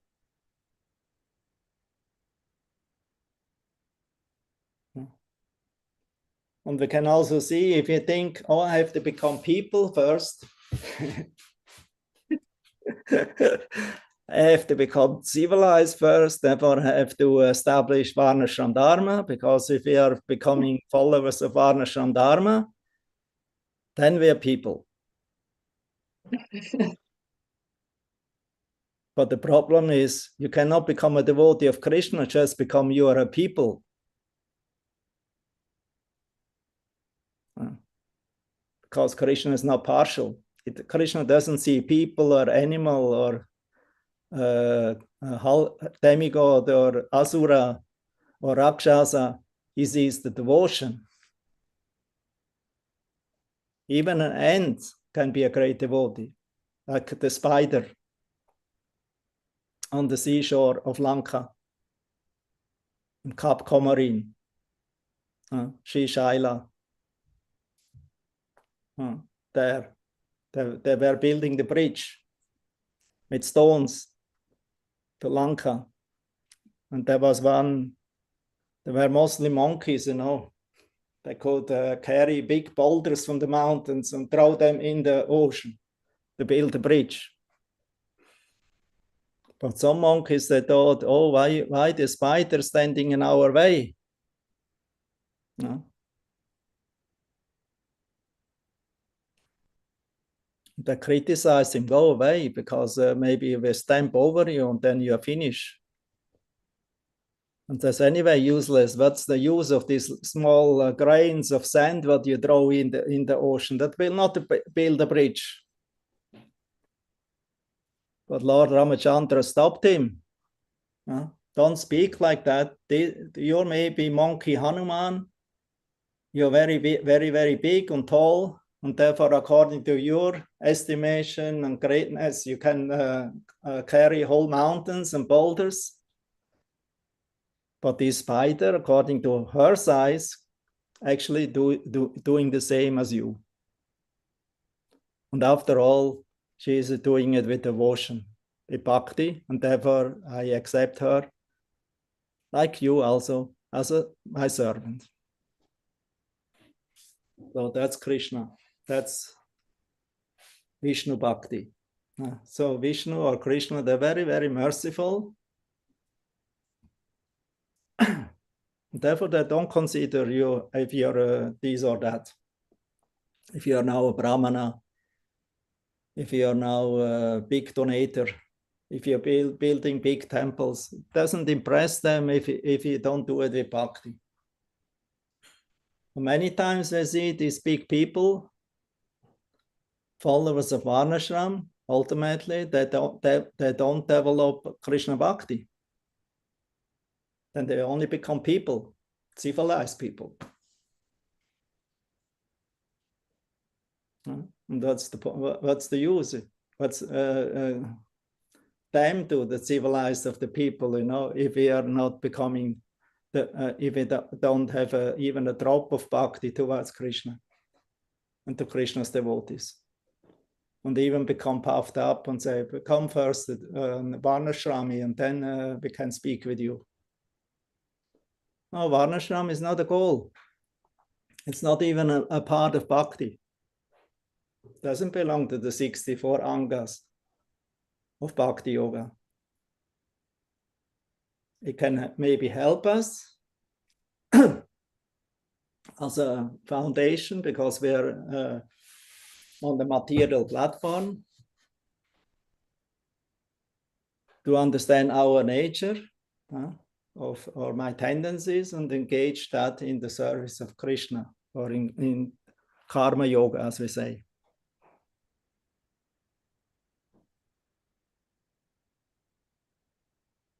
So therefore we can always say yes, to become civilized human being is okay, but if you're not developing further from there to become a devotee, then you miss the point of a human form of life, even the civilized one. Like Hanuman, in his prayer in Kim Purusha Vacha, Hanuman, he considered how greatly merciful the Lord was to us, the monkey race, the Vanaras, because he's an Aryan king. He's the king of the Aryans, of the Brahminical culture, of Sanatana Dharma. They're all civilized men. And what to speak of us monkey forest dwellers? We're uncivilized. We're not even humans. But see how merciful he is, how kind he is, his anugraha, his kindness, that he all engaged us in his personal service. So how can I forget such a merciful Lord? Okay? Okay, Guru Maharaj, thank you very much. I think this modern technology is very positive in communication between devotees, because without your comment explanation of this problem, I would not have the chance to say loudly. So it is I am very fortunate for to have this opportunity. Thank you very much. Yeah, this technology can be a blessing, but it can also be a curse. So even a knife can be a blessing, or you can kill yourself, or you can cut your daily bread. So we have to learn how to use the things proper. Not to harm us and to harm others, but actually for the well-being and benefit of all living entities, and also of ourselves, and ultimately also for the pleasure of the Supreme Personality of Godhead. Thank you. Yuvanov? Hare Krishna, dear Guru Maharaj, thank you for such serious and interesting class. Like I mentioned, maybe few questions formulate. May I ask maybe most practical one? Yeah, please. You mentioned also that taking care of babies and like mind of a child is very important. Yeah.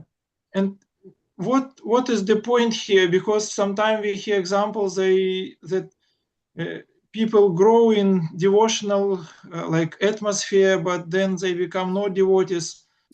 And sometime also, one time I saw a group of young people, like while book distribution, and they were from one Protestant church, and they were like 16 years old, but they were like really realized and organized Madhyama Bhaktas in the church, like intelligent. So what's the point here? Can you help? What is the point here of what? No, how to grow a person as a devotee? Yeah, that's not so easy nowadays because we're a spoiled society.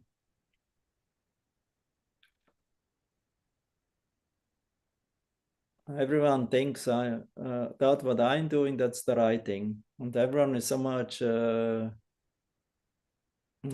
convinced about himself, not considering other living entities and what to speak of other devotees as greater than him. And even recognizing devotees and offering respect to devotees. So if we would start with that, to learn how to respect more every living entity and that offering respect to all the living entities, because Krishna in the 11th canto says, this is bhakti. If one wants to please me, one should offer respect to all living entities and see the good and not condemn them and or think only about yourself. So therefore, bhakti, it's always involves all the living entities in it also, because the living entities also belong to the absolute truth, for your information, because they're also Brahman. Bhagavad Gita, many times the living entity is described as Brahman. I mean, small particle of the Lord, part and parcels. So to this, if you think, I have my connection to my Lord, I'm worshiping Him. I have 108 Shalagram Shilas that I'm worshiping. But you're actually neglecting other living entities and other devotees. What to speak of devotees, and don't see the Lord is in everyone's heart. Then you actually only putting, I would say, ghee in ashes. That's Kapila Dev teaching. Huh? You're only worshipping stone because the Lord is not accepting your offering. If you have only the slightest, the slightest differentiation you see on great duality, enemies and friends and likes and dislikes, then we are far away, from the real bhakti. So bhakti is therefore not only an external cultivation of sadhana bhakti, it's an internal cultivation too, actually, mainly. And if you don't start there, sooner or later, the longer you wait, the more difficult it will get. Of course, we cannot do it by ourselves, by our own endeavor. It needs cultivation. It needs association. Therefore, it is saying association is like a magnetic power or like a touchstone. It will turn rusty iron into gold. So Vaishnava association is like touchstone association. Therefore, we should always consider ourselves not as a touchstone, we should consider ourselves as rusty iron. And then you have a chance, that your heart will become transformed by the sadhu sangha. And if you don't cultivating this actual sadhu sangha in reality, and giving respect to all the congregational members of your faith, and see and have compassion to all living entities, and see everything actually connected with your worshipable Lord, then it will be very difficult for you to impress and to influence others and your next generation of people who actually appeared in your family and in your society, that they will grow up in a nice devotional atmosphere and will develop in a nice way. Children always look upon, how to say, proper behavior and authority. And if they don't behavior amongst the adults, not only Papa, Mama, but whole surrounding. And if this is not Paka, if this is not proper, and if the whole atmosphere is disturbed because of apparatus and arrogance and prachalpa and criticizing, and then that will create even a very hellish atmosphere, even in a very nice society of devotees. For example, as a Sankirtaner, as a book distributor, we had to be very concerned about the relationships of our Sankirtan devotees, colleagues, because you live not in the temple or in a big Mayapur project, but you live in a little van, Sankirtan van. Sometimes 3, 4 in one little thing, you know. If you don't have a proper mood and relationship, loving affection amongst each other, and respect, and also discipline, then you could not succeed with the Sankirtan group. You had to go back to the temple and live there with the devotees. Because in Sankirtan we have to have a unity and a discipline, a surrender. And if this was not there, you could not stay in the Sankirtan group. Therefore, we had to, many devotees, either they left by themselves or we had to send them back to the temple. Or sometimes thought, oh, I cannot stand with this group because I don't like that one and this one. Let me travel with another group. But there maybe for some weeks it succeed, but then also again problem. So the problem is not in the others, the problem is in ourselves. So therefore we have to always start in ourselves, how to surrender, to depend. We cannot, we are all in the same boat. And especially in a Sankirtan, we understand we are in the same Sankirtan van and we have to live here weeks and years, going out to distribute the books. So it needs really a good teamwork and enthusiasm and the same goal.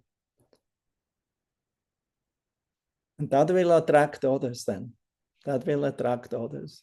Therefore, in this time where we had so many fired up Sankirtan devotees, so many devotees that joined, so many people that joined, they became attracted and wanted to also become Sankirtan devotees. Nowadays, everyone can become whatever he likes. He can have hairstyle as he likes. He can have a beard if he likes. He can dress as he likes. He even can behave as he likes, as long as he chants Hare Krishna.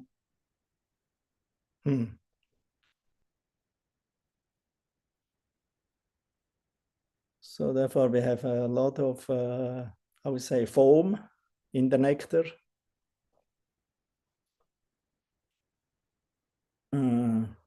Yeah, and I don't know what is Krishna's Lord Chaitanya's plan to to purify that. But I guess he has a plan, and especially the time now we are facing in 2025 and in 26 and so on. It looks like we are in a time now to really we have to make a decision. We have to really, otherwise everything will become clear more. 20, 30 years ago, many things what we know nowadays was not clear to us. But now it becomes more and more clear, so many things that is going on in this world, what is going on in our own devotional society, what is going on in myself. And we don't have to criticize anyone, because we are in a still in a pioneer phase. We are in a developing phase. The whole life is actually never ending. Devotion is never ending. We should not think, oh, now I did enough devotion, now I'm perfect. No. Devotion is eternal. So this devotion or surrendering to Krishna is eternal. It's not one time, oh, now I made it, so now I can enjoy. That's another error we have in our mind. So it's always surrendering and dependence needed, and always giving respect and show proper behavior. Not as a must, but naturally qualities of devotion will appear, as we heard from the 5th canto. Yasyasti Bhakti Bhagavati Akinchana. All the natural qualities of the demigods and the great devotees become manifest in us. All these godly, divine qualities, these divine qualities become manifest in the devotee who engages in Bhagavad Bhakti.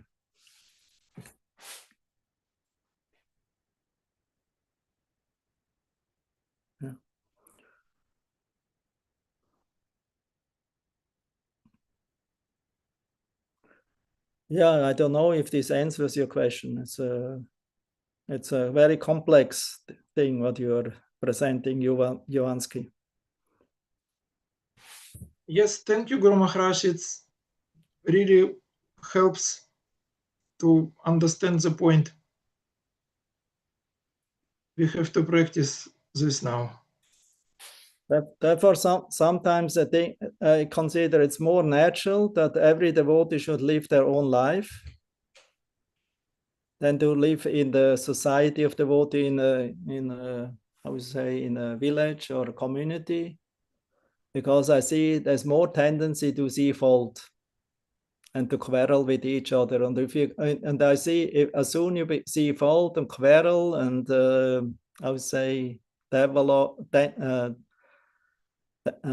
you're practically dancing out of the group mood. Then the whole, like in Sankirtan, in this little experience, we see as soon there is quarrel, the whole, or even one devotee who is behaving strange, then the whole group becomes disturbed.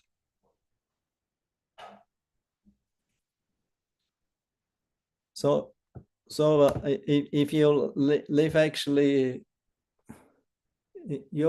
especially if you're grihasta, of course, if you're brahmachari, you have to live in ashram, otherwise you're not brahmachari. You're only a bachelor daddy. Brahmachari means following brahmachari discipline, surrender, and you have not your special facilities and private konto and this and that, but that's also another topic. And as a grihasta, you have your family. You're responsible with your wife, your children, your surroundings, friends, and you can have your sangha, and also visiting temple or maybe a project or a festival. Yeah. So that's what I see in the Christianity churches. That's why they can somehow or other keep the respectful distance and also develop their own culture and respect towards each other.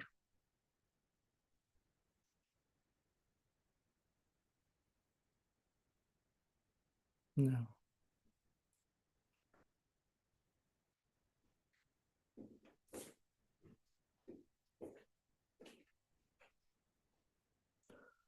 Yeah, you maybe have another question, I heard.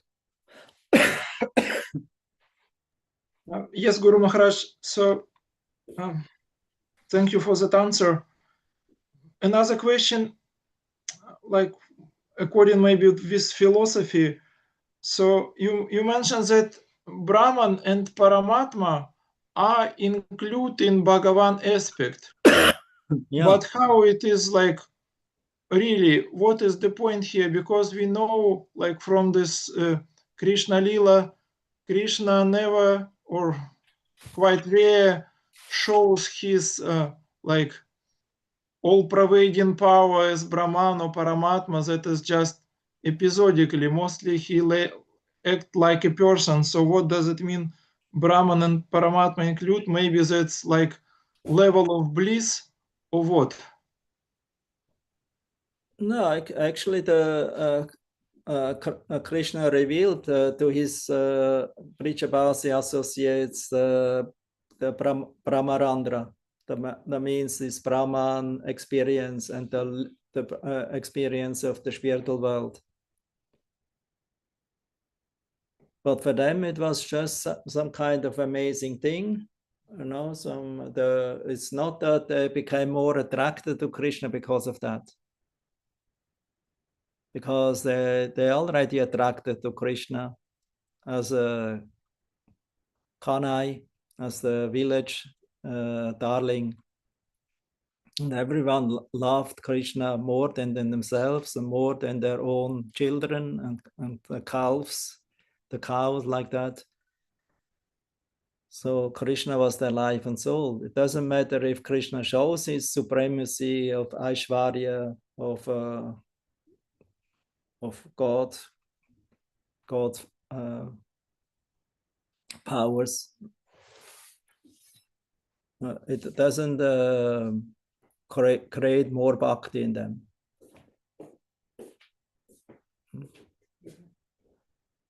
Yeah. That means the bhakti doesn't depend. Wait a minute. Yeah. Yeah.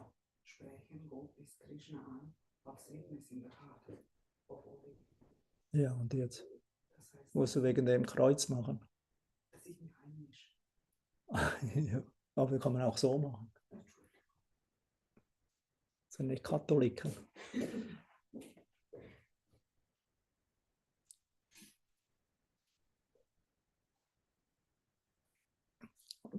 Another point is that the vote is how we say they see the opulences of Krishna. They know that he's the super soul in everyone's heart.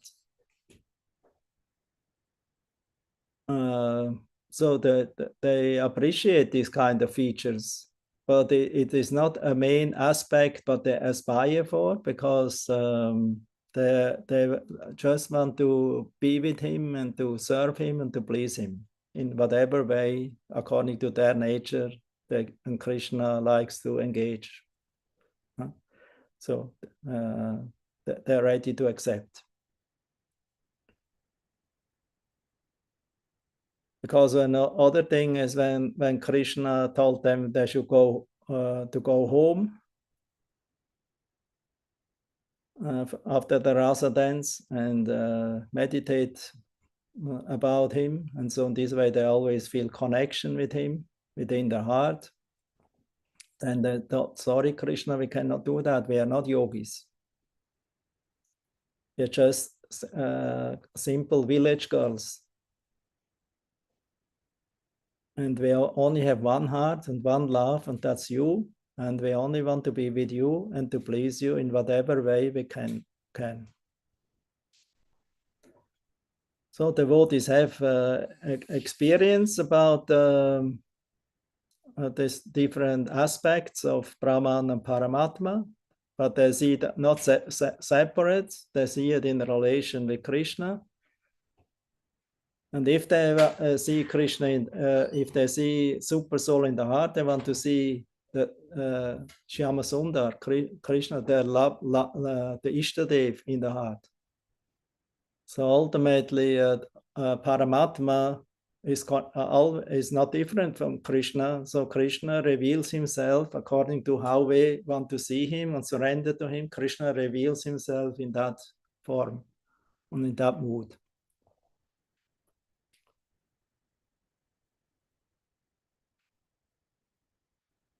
And the Brahman aspect is just his effulgence, the all-penetrating energy, the spiritual energy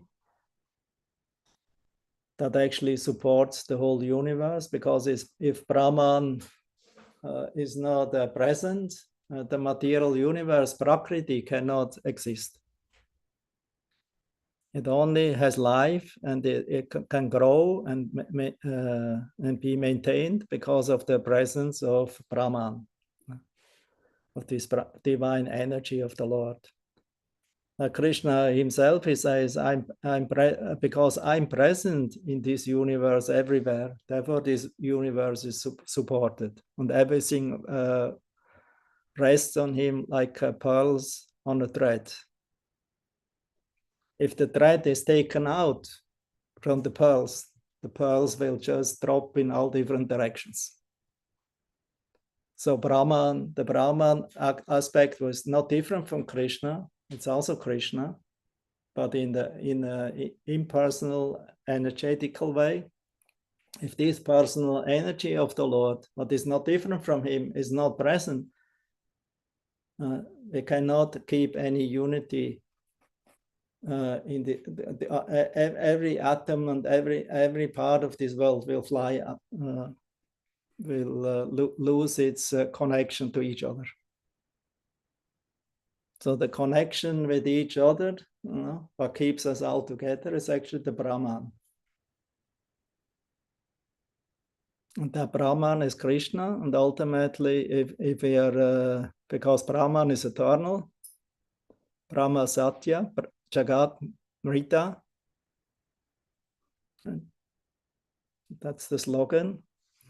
Brahman is real, Jagat is Maya, it's temporary. But the devotees think, no, it's not exactly like that, because how it can be, even if it is temporary, the energy, Prakriti, is Krishna's energy. Apara Prakriti is also Krishna's energy. Krishna has three energy: Para Prakriti, Apara Prakriti, and Tatashta, the living entities. No. So the Apara Prakriti is also Krishna's energy, but the shadow energy. And the devotee with the transcendental eye of knowledge given by the Lord and by the Guru can see everything in proper perspective and not rejected, but engaged in Krishna service.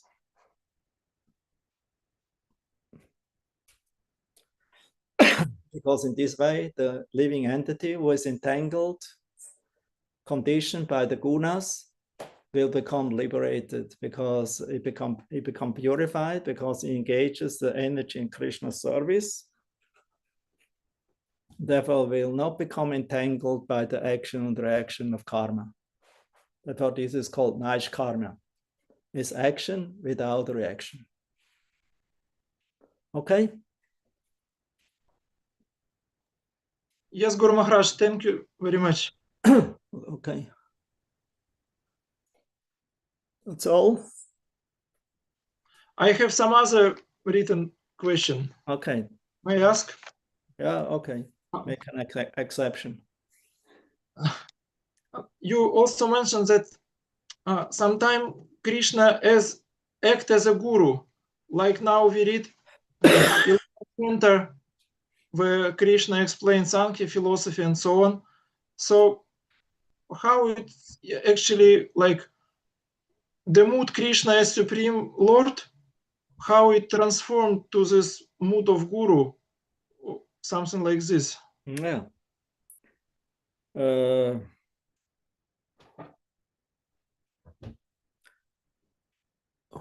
else than the Lord himself can describe himself?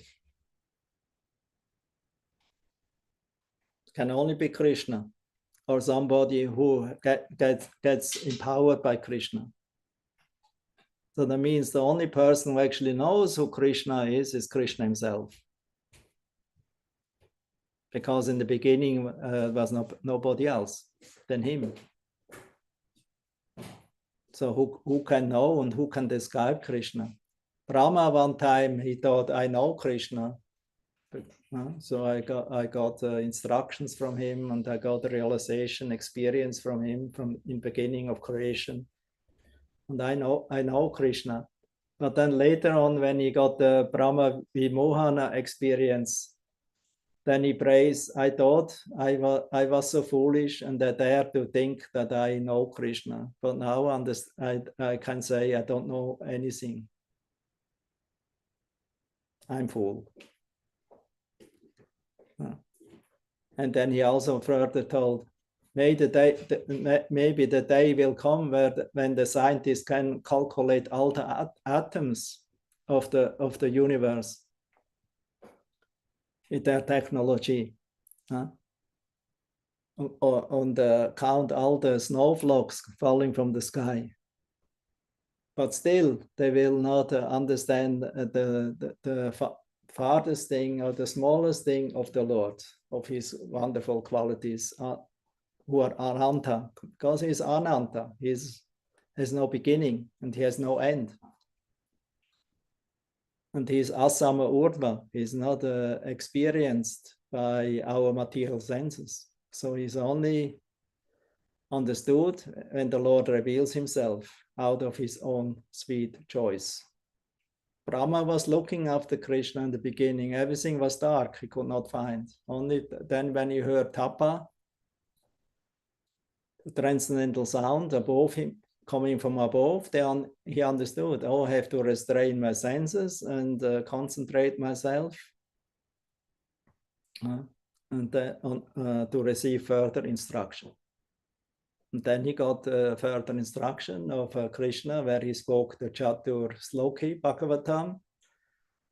And then in the end, Krishna told him, if you act in this way, then you will never become you will never become destroyed, and your plans and your creation will never become destroyed if you act according to my direction, and you will never become bewildered by your own creation. And that was Brahma's concern. He was very afraid of the creation, to build something so wonderful, but he understands, oh, I don't know what will happen with all this creation, what I'm doing here. It will not be beneficial for all living entities. It will entangle them completely, in the network of this creation. And then I myself also, I maybe will become attached to this wonderful creation and will become confused and deviated from my concentration on the Super Soul and on the Supreme Lord, my worshipable Lord.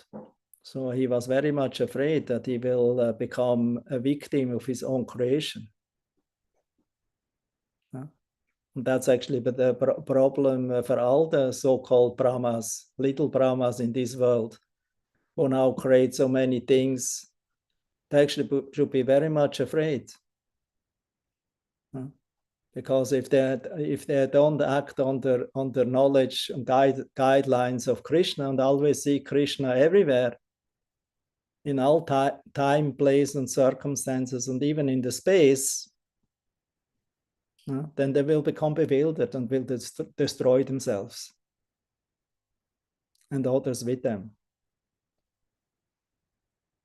So therefore, this knowledge that Krishna gives in the Bhagavatam, this in 4 or 6 verses, Chatur Sloki, in the end of the 2nd canto, it's very essential. That's actually the seed of the whole Bhagavat culture. So therefore Krishna is the original guru, always. For Brahma and also for all living entities. He's within in everyone, is in everyone's heart as Chaita Guru. In the 11th canto, Uddhava says, "Oh, the Lord is so merciful, he reveals himself in two forms. Internally as the Antaryami, Chaita Guru, and externally as a Guru in person." So that means the Lord guides us from inside as Guru, Paramatma, always. Otherwise, we will be confused. We have no orientation. Our brain will be a failure ultimately if you don't have Paramatma, who gives you the light and gives you the direction how to come further. And nobody is lost with the Paramatma. Paramatma is always with you. He is our Surit, our best friend, who never leaves you. Whatever you do, he never leaves you. He always remains your friend. And he's always ready to give you guidelines, to instruct you and to guide you further in the future destination of your life. Nobody is lost. So that's Krishna. That's Guru. That's Guru Tattva. Therefore, if you don't understand Guru Tattva in reality, in truth, then you're in a very dangerous position. So we should never think Guru is just the one person who gives you the instruction. He is my Guru Maharaj. Yeah, he's maybe your Guru Maharaj, but still you should offer respects to the Antaryami, to the Guru in your heart and of everyone's heart. And see that you can learn actually not only from your Guru.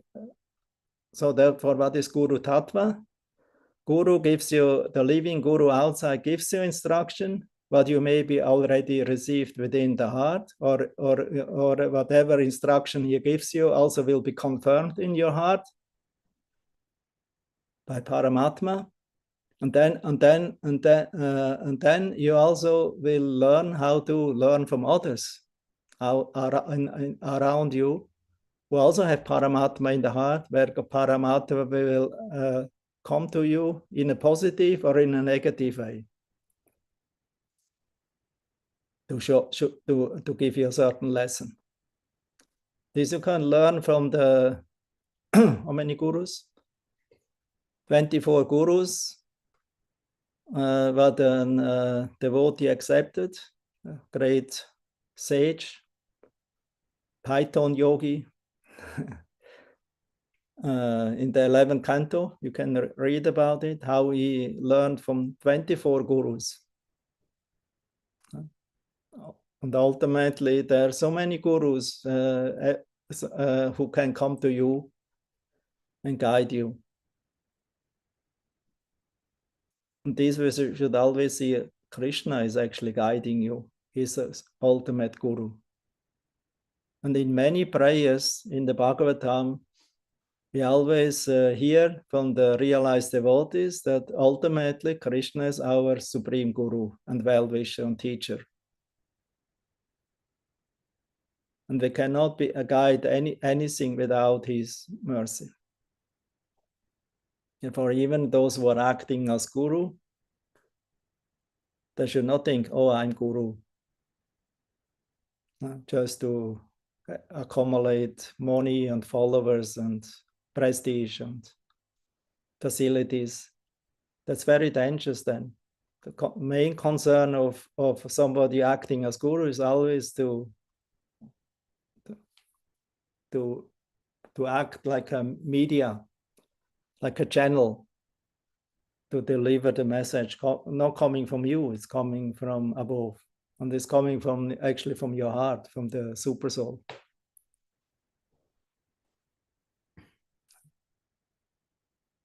Therefore, if we are forgetting this super soul, and if we don't feel this connection with super soul, then we are blockaded. And then everything what you try with your intelligence and mind and with your, how you say, habits, habitual work, routine work will be a failure. Because ultimately only the super soul guiding you and guiding all of us in the proper way.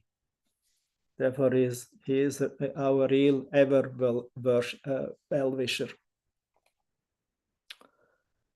Okay, makes it clear? Yes, Guru Maharaj, thank you. It makes clear.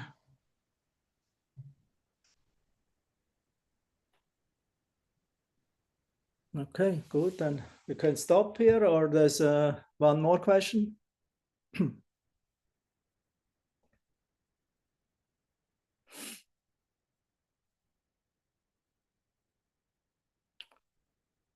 Somebody, yeah, Bhakti Granta, right? You were already in the beginning.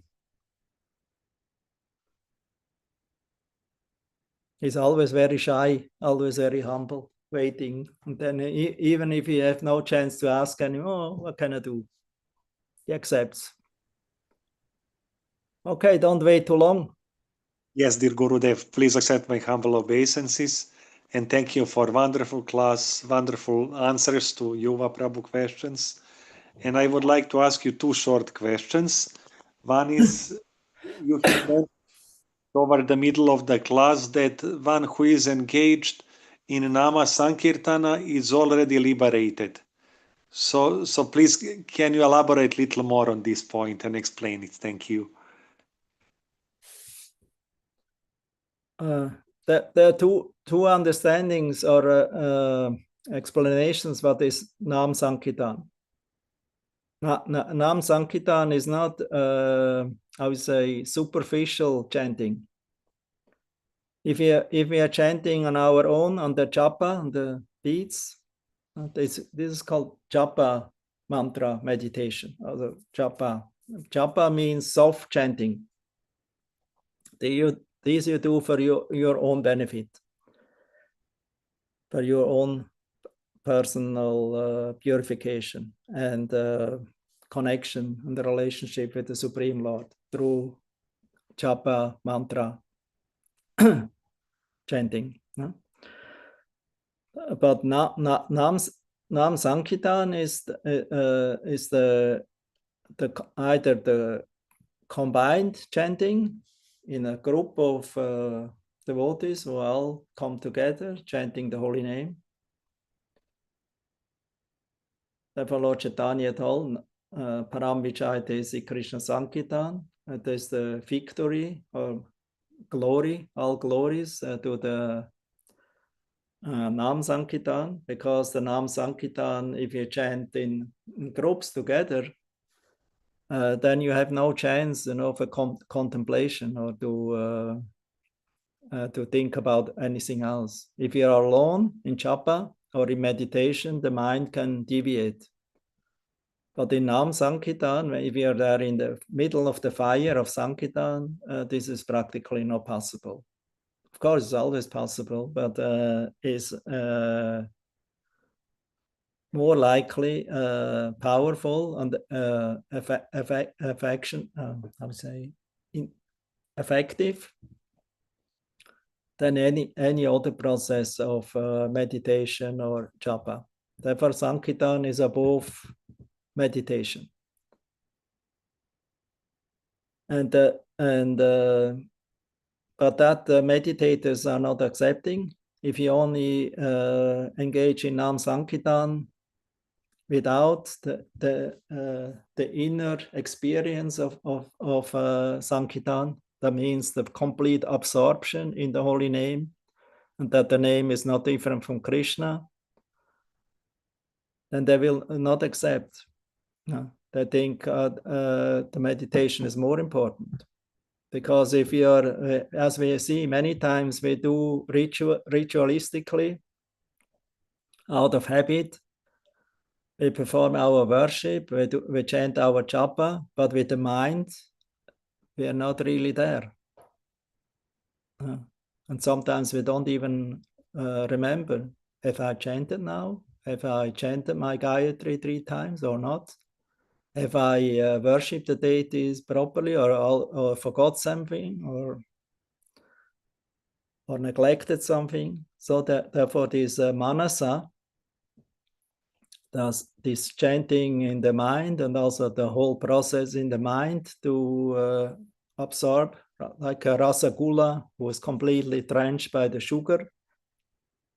Externally, maybe a rasagula looks like a rasagula, but if you bite in it, that's a test. Inside completely dry. So that's not a good rasagula.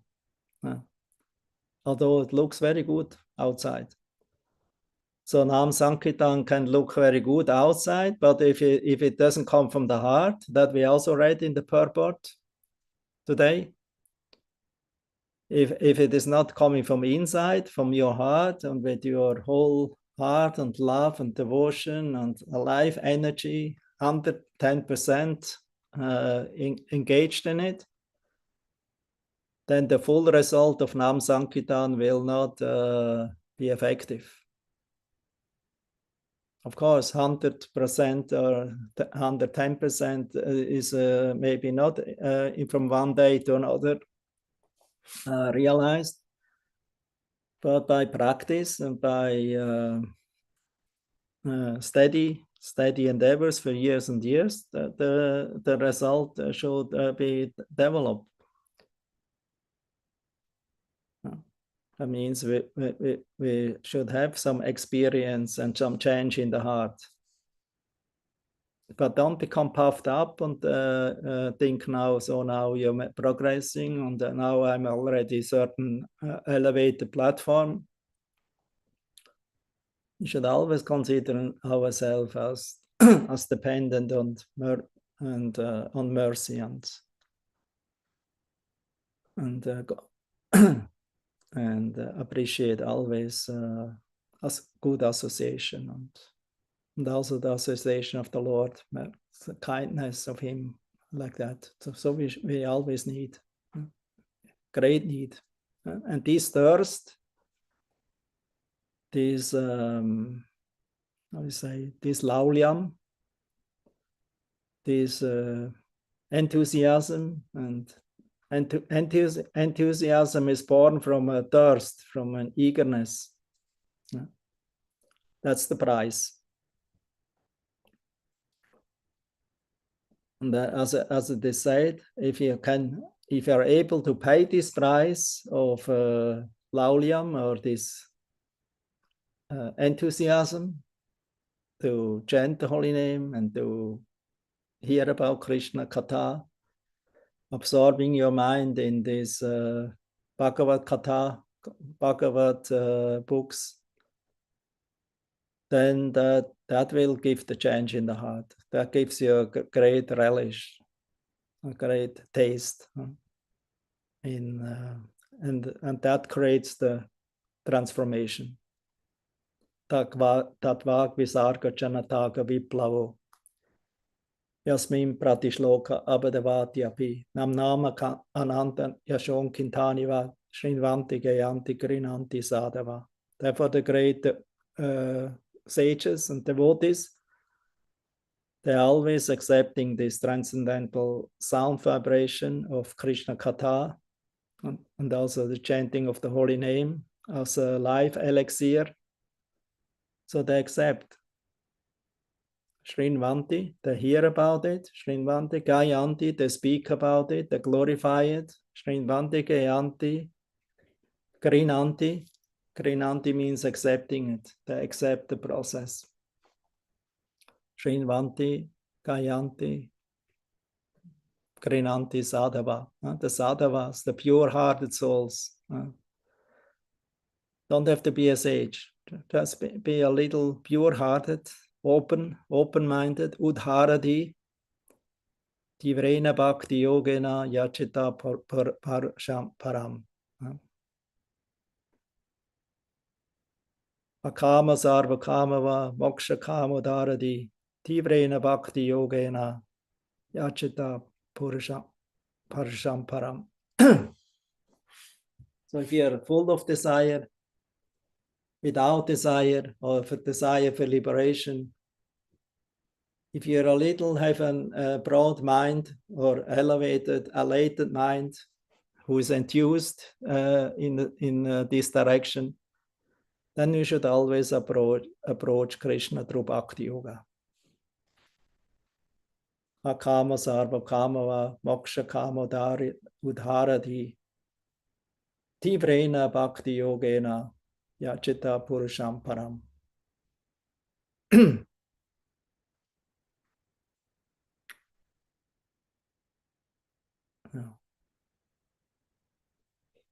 So it means nama sankita means complete absorption. Either this can be in a group, or you can also be if you're all alone. If you're like sometimes Prahlad Maharaj was so much overwhelmed by Nam Sankirtan that he started to dance and to cry and to laugh. Natural symptoms of prema, of what appears by the chanting of the holy name. Impersonalists or Vedantists, I think this is sentimental, and there's all Lord Chaitanya singing and dancing like that. I thought this is not normal. This is a sentimentalist. Why is not studying Vedanta with us? He's a sannyasi. He should not dance in a sentimental way like that. That's not proper. That's not pakha. So therefore they invited him. They wanted to speak with him, to convert him to follow the proper sannyas discipline. But then Lord Chaitanya hesitated to go there, but then he went, also only because to please his devotees who were disturbed because of the criticism of the Mayavadis of Kashi. But then to please them, he went there. Because he had the power to convert the Mayavadis, the Vedantists. They're not Vedantists like today, Nowadays, we don't have real Vedantists. They're only pseudo-Vedantists or neo-Vedantists. They're speculators. But they were very ascetic, very much strict, in their discipline, and completely absorbed, in their Brahmagya realization or search. Yeah. So Lord Chaitanya could somehow or other convince them in a indirect, only in a direct way, to explain, to shed the proper light of understanding of Brahma Sutras. You can read in 7th chapter of Adi Lila.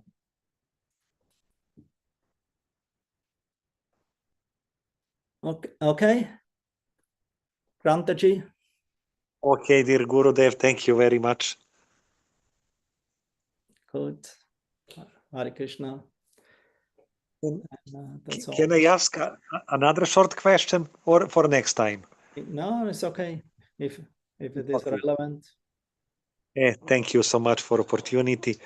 So at one moment you told that devotee want to please the Lord, and this is not one way, that the Lord also want to please his devotee.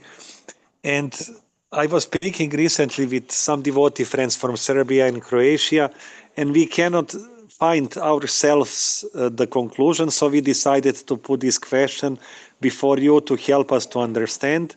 There is this Vedic saying, Yaspin Tushta Jagat Tushta, if the Lord is pleased, then the whole universe is pleased. So we was not able to understand this properly, because we so many dissatisfaction everywhere. Or the devotees like to please the Lord, but so many, how we said, unpleased people all around, and on other planets maybe. So we was a little confused how to understand this properly. So please, we need your help. Thank you. Ja. Tasmin tushta, jagat tushta. So sometimes we accept this as an aphorism or as a slogan. It's not so easy to realize when how the Lord is satisfied. Tasmin tushta, jagat. If it's an I think it's Upanishad verse. Aphorism. So this, if we can please the super, that means if we can please the super soul, because Upanishads mostly deal with super soul, Paramatma. So not that means that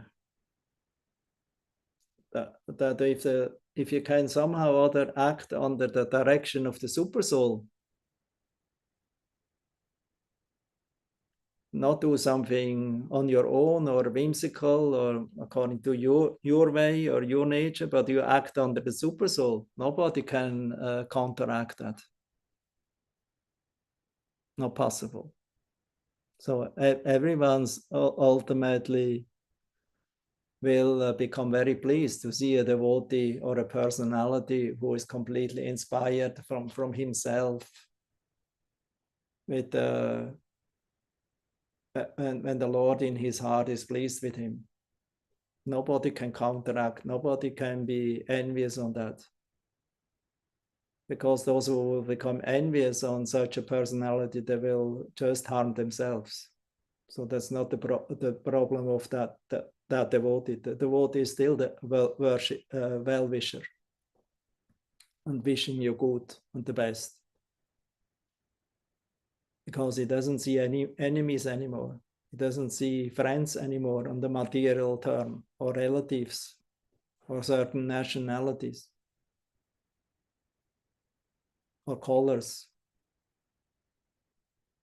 Not in an artificial way, as nowadays is propagated, but in the way of a realization that we are not black, we are not white, we are not red, we are not a human being or animal or this and that, or belong to a certain nation and family, and that this is all temporary designations. So the devotee who is on the Paramatma platform of devotional service is free of upadis, of false designations. Sarvopadi vinirmuktam tapparate verne nirmalam rishikena rishikesha sevanam bhakti ruchate. So that's bhakti. That's also from Narada Bhakti Sutra verse. Bhakti is defined in the Bhakti Yoga section as that service what is done free of false designations and with a pure heart, with the purified senses,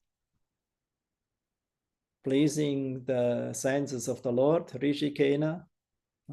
The living entity is Rishikena. He is the possessor of senses. But with these senses, according to our wish, we can use in so many different ways, but that will not be for our benefit. Ultimately, it will only create misery, as we heard. Sometimes pleasure, but many times misery, and ends in misery. But if you are engaging in devotional service and under the direction of the Lord, from the scriptures, from Guru, and from inside also, then that is actually bhakti. That is bhakti proper. Bhakti uchate. This is known as bhakti. So bhakti is not just chanting a little japa and dress yourself as a Vaishnava and go to the Sunday feast.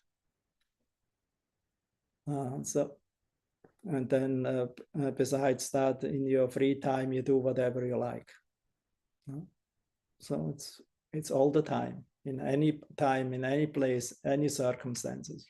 That's the original direction what Krishna gives in the beginning of creation to Brahma.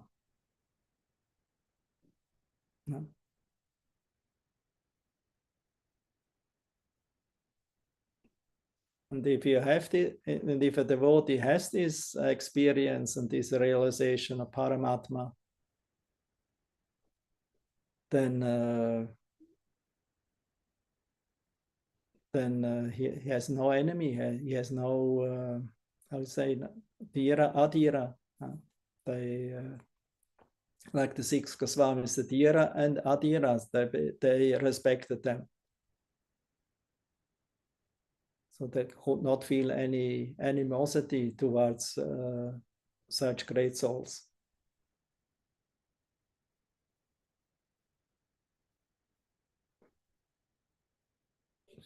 So, yeah. What do you think, Bhaktigranta?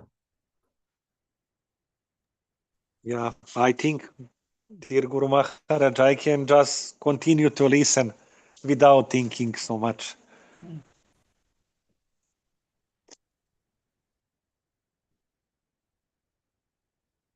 But it's reasonable to you what I told. Yes, more than reasonable.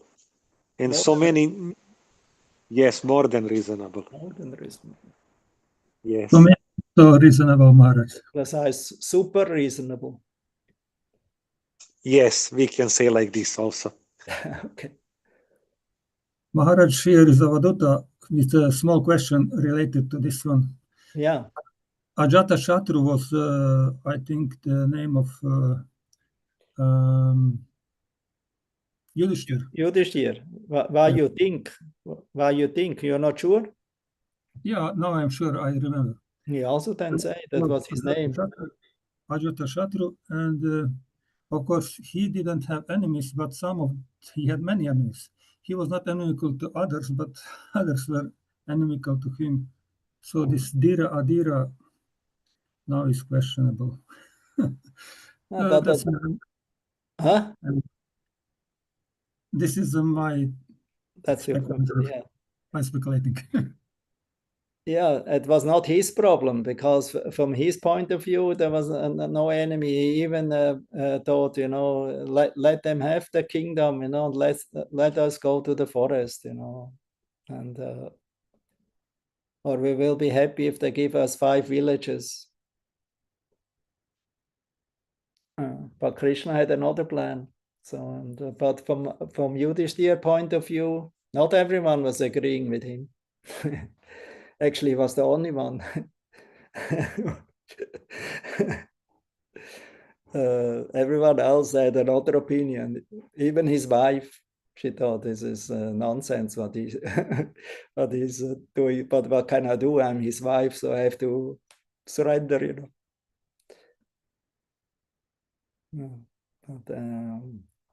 But there was no Ajata Shatru. That means animosity was never born in his heart. So never appearing. Although he had enemies around, but they were, how we say, it didn't infected him to also become like that. Because the nature is, if somebody is your enemy and you think about these enemies and you take them also as enemies, then you become an enemy too. But in Yudhishthir, Maharaj was not like that, because he was so much into justice and following acceptance of Dharma. You also have to understand he was not a transcendentalist. He was a kshatriya, so he was a king, and of course, if you have a king, it means there's a lot of prestige and land and power and money and elephants.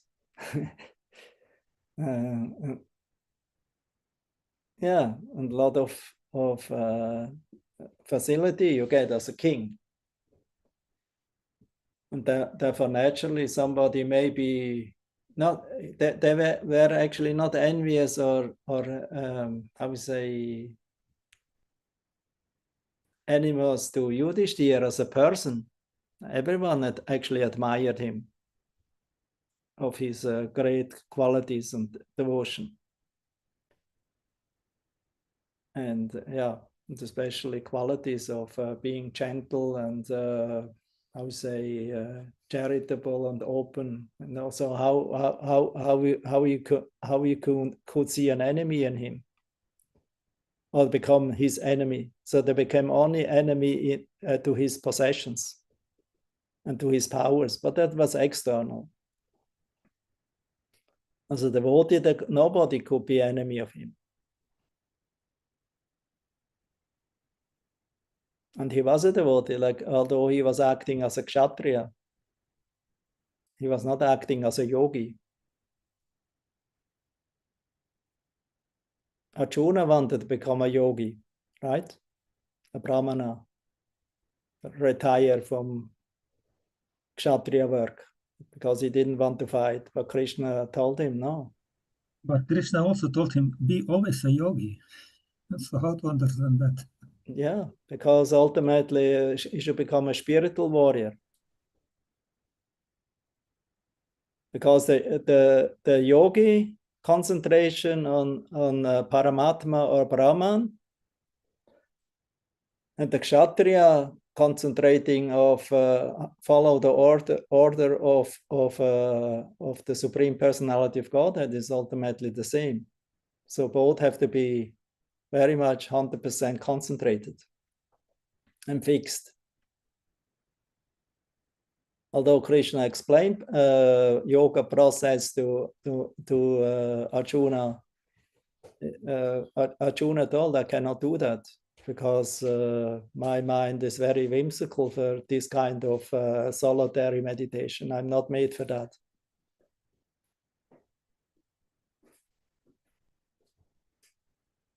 And then Krishna told him, yeah, but you can do it if you follow a certain discipline. And actually Arjuna had the discipline, but temporarily he was put in bewilderment by Krishna so that he could speak the Bhagavad Gita to him, because this was a lost science, but was a long time teach to sun god Vivashvan,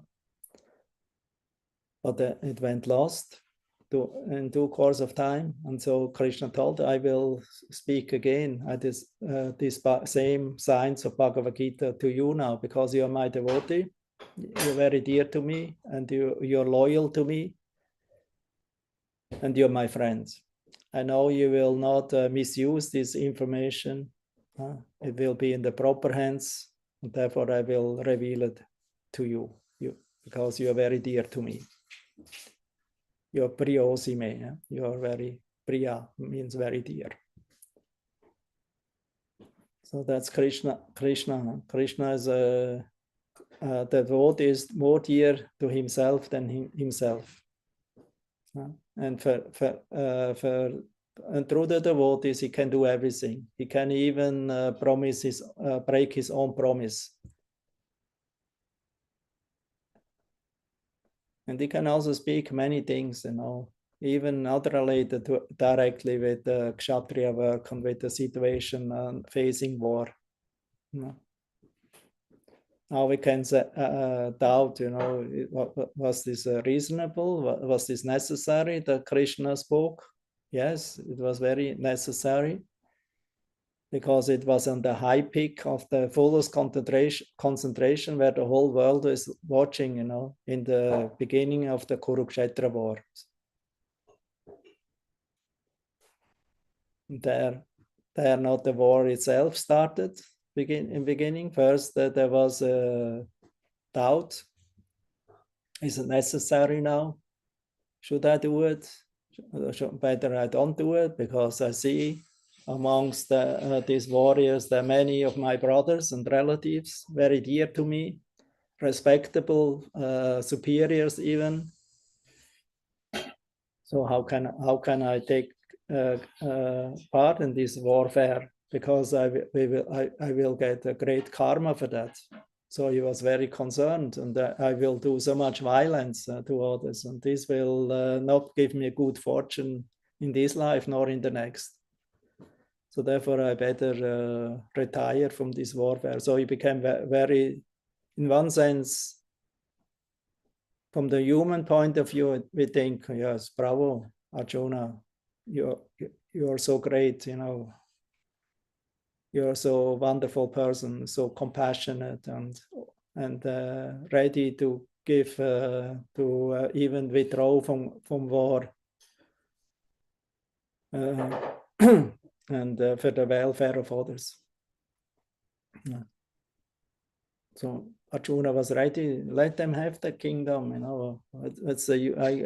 I don't need this kingdom, you know. If I have to kill now everyone who is dear to me, what's the use that I have a kingdom if I don't have any more friends and relatives and superiors who are dear to me my whole life? If they're not here anymore, then I can, I can really easily reject such a kingdom.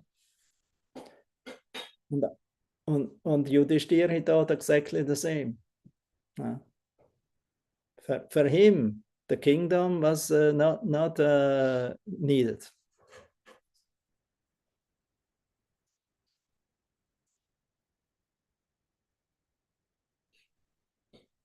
So therefore, why he accepted the responsibility for this kingdom, and why Arjuna ultimately fighted? Because Krishna's desire.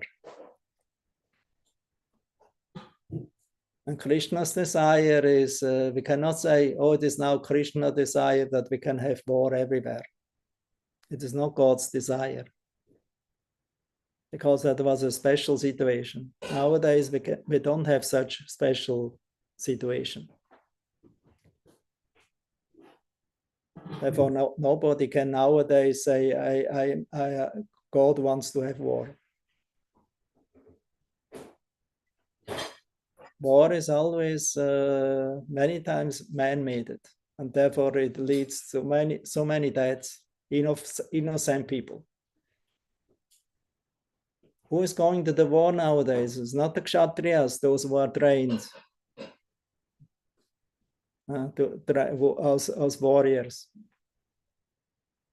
who are ready to give up their lives for the welfare of the king. We don't have such kind of Kshatriyas or kings nowadays, or warriors. So therefore, the Kurukshetra there were not innocent people killed. There were not cities attacked in the night.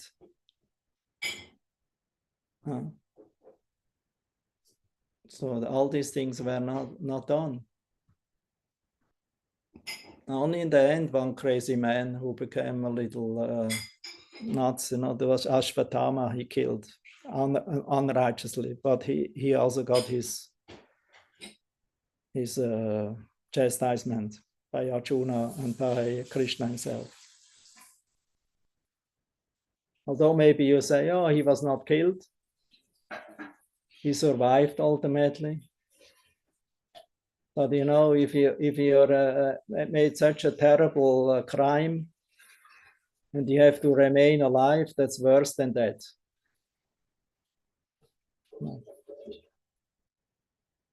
And of course, nothing can happen without the will of the Lord. Ultimately, everything is a certain plan behind it.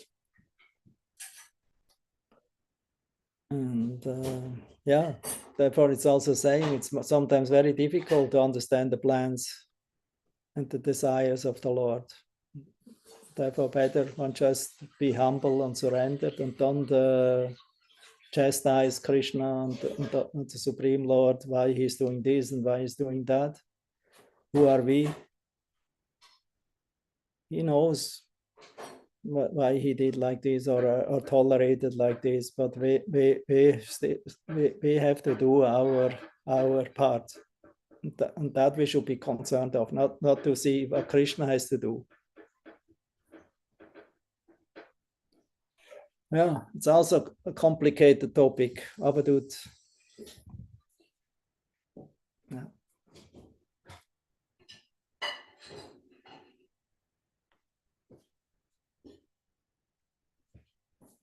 Good, then we can stop, huh? Time. There is no time for you. Huh? Izvoli, Granta Prabhu. Dude, what do you say? I just requested Granta Prabhu to finish his sentence because I jumped in. No, Bhakti Granta is finished long time. So the last topic was you. Me? Yeah, because you asked the question, not? You forgot already. The question was that you was explaining Grantas Prabhu question about Jagat Tushta, when the devotee satisfied. It was your question. Why Yudhishthira? That was your question, not? Yeah, that was a related question actually. Devotee satisfied the Lord, and the whole universe is satisfied. But we can see that Yudhishthira had some enemies. Yeah, so ultimately, I replied on that. So, but it's a little complicated issue. According to time, place, and circumstances. So that's history. Okay, we stop here. Thank you very much. Hare Krishna. See you next time. Hare Krishna. Hare Krishna, Guru Maharaj. Yeah, Hari Bol. Hare Krishna. Rohini Suta Prabhu.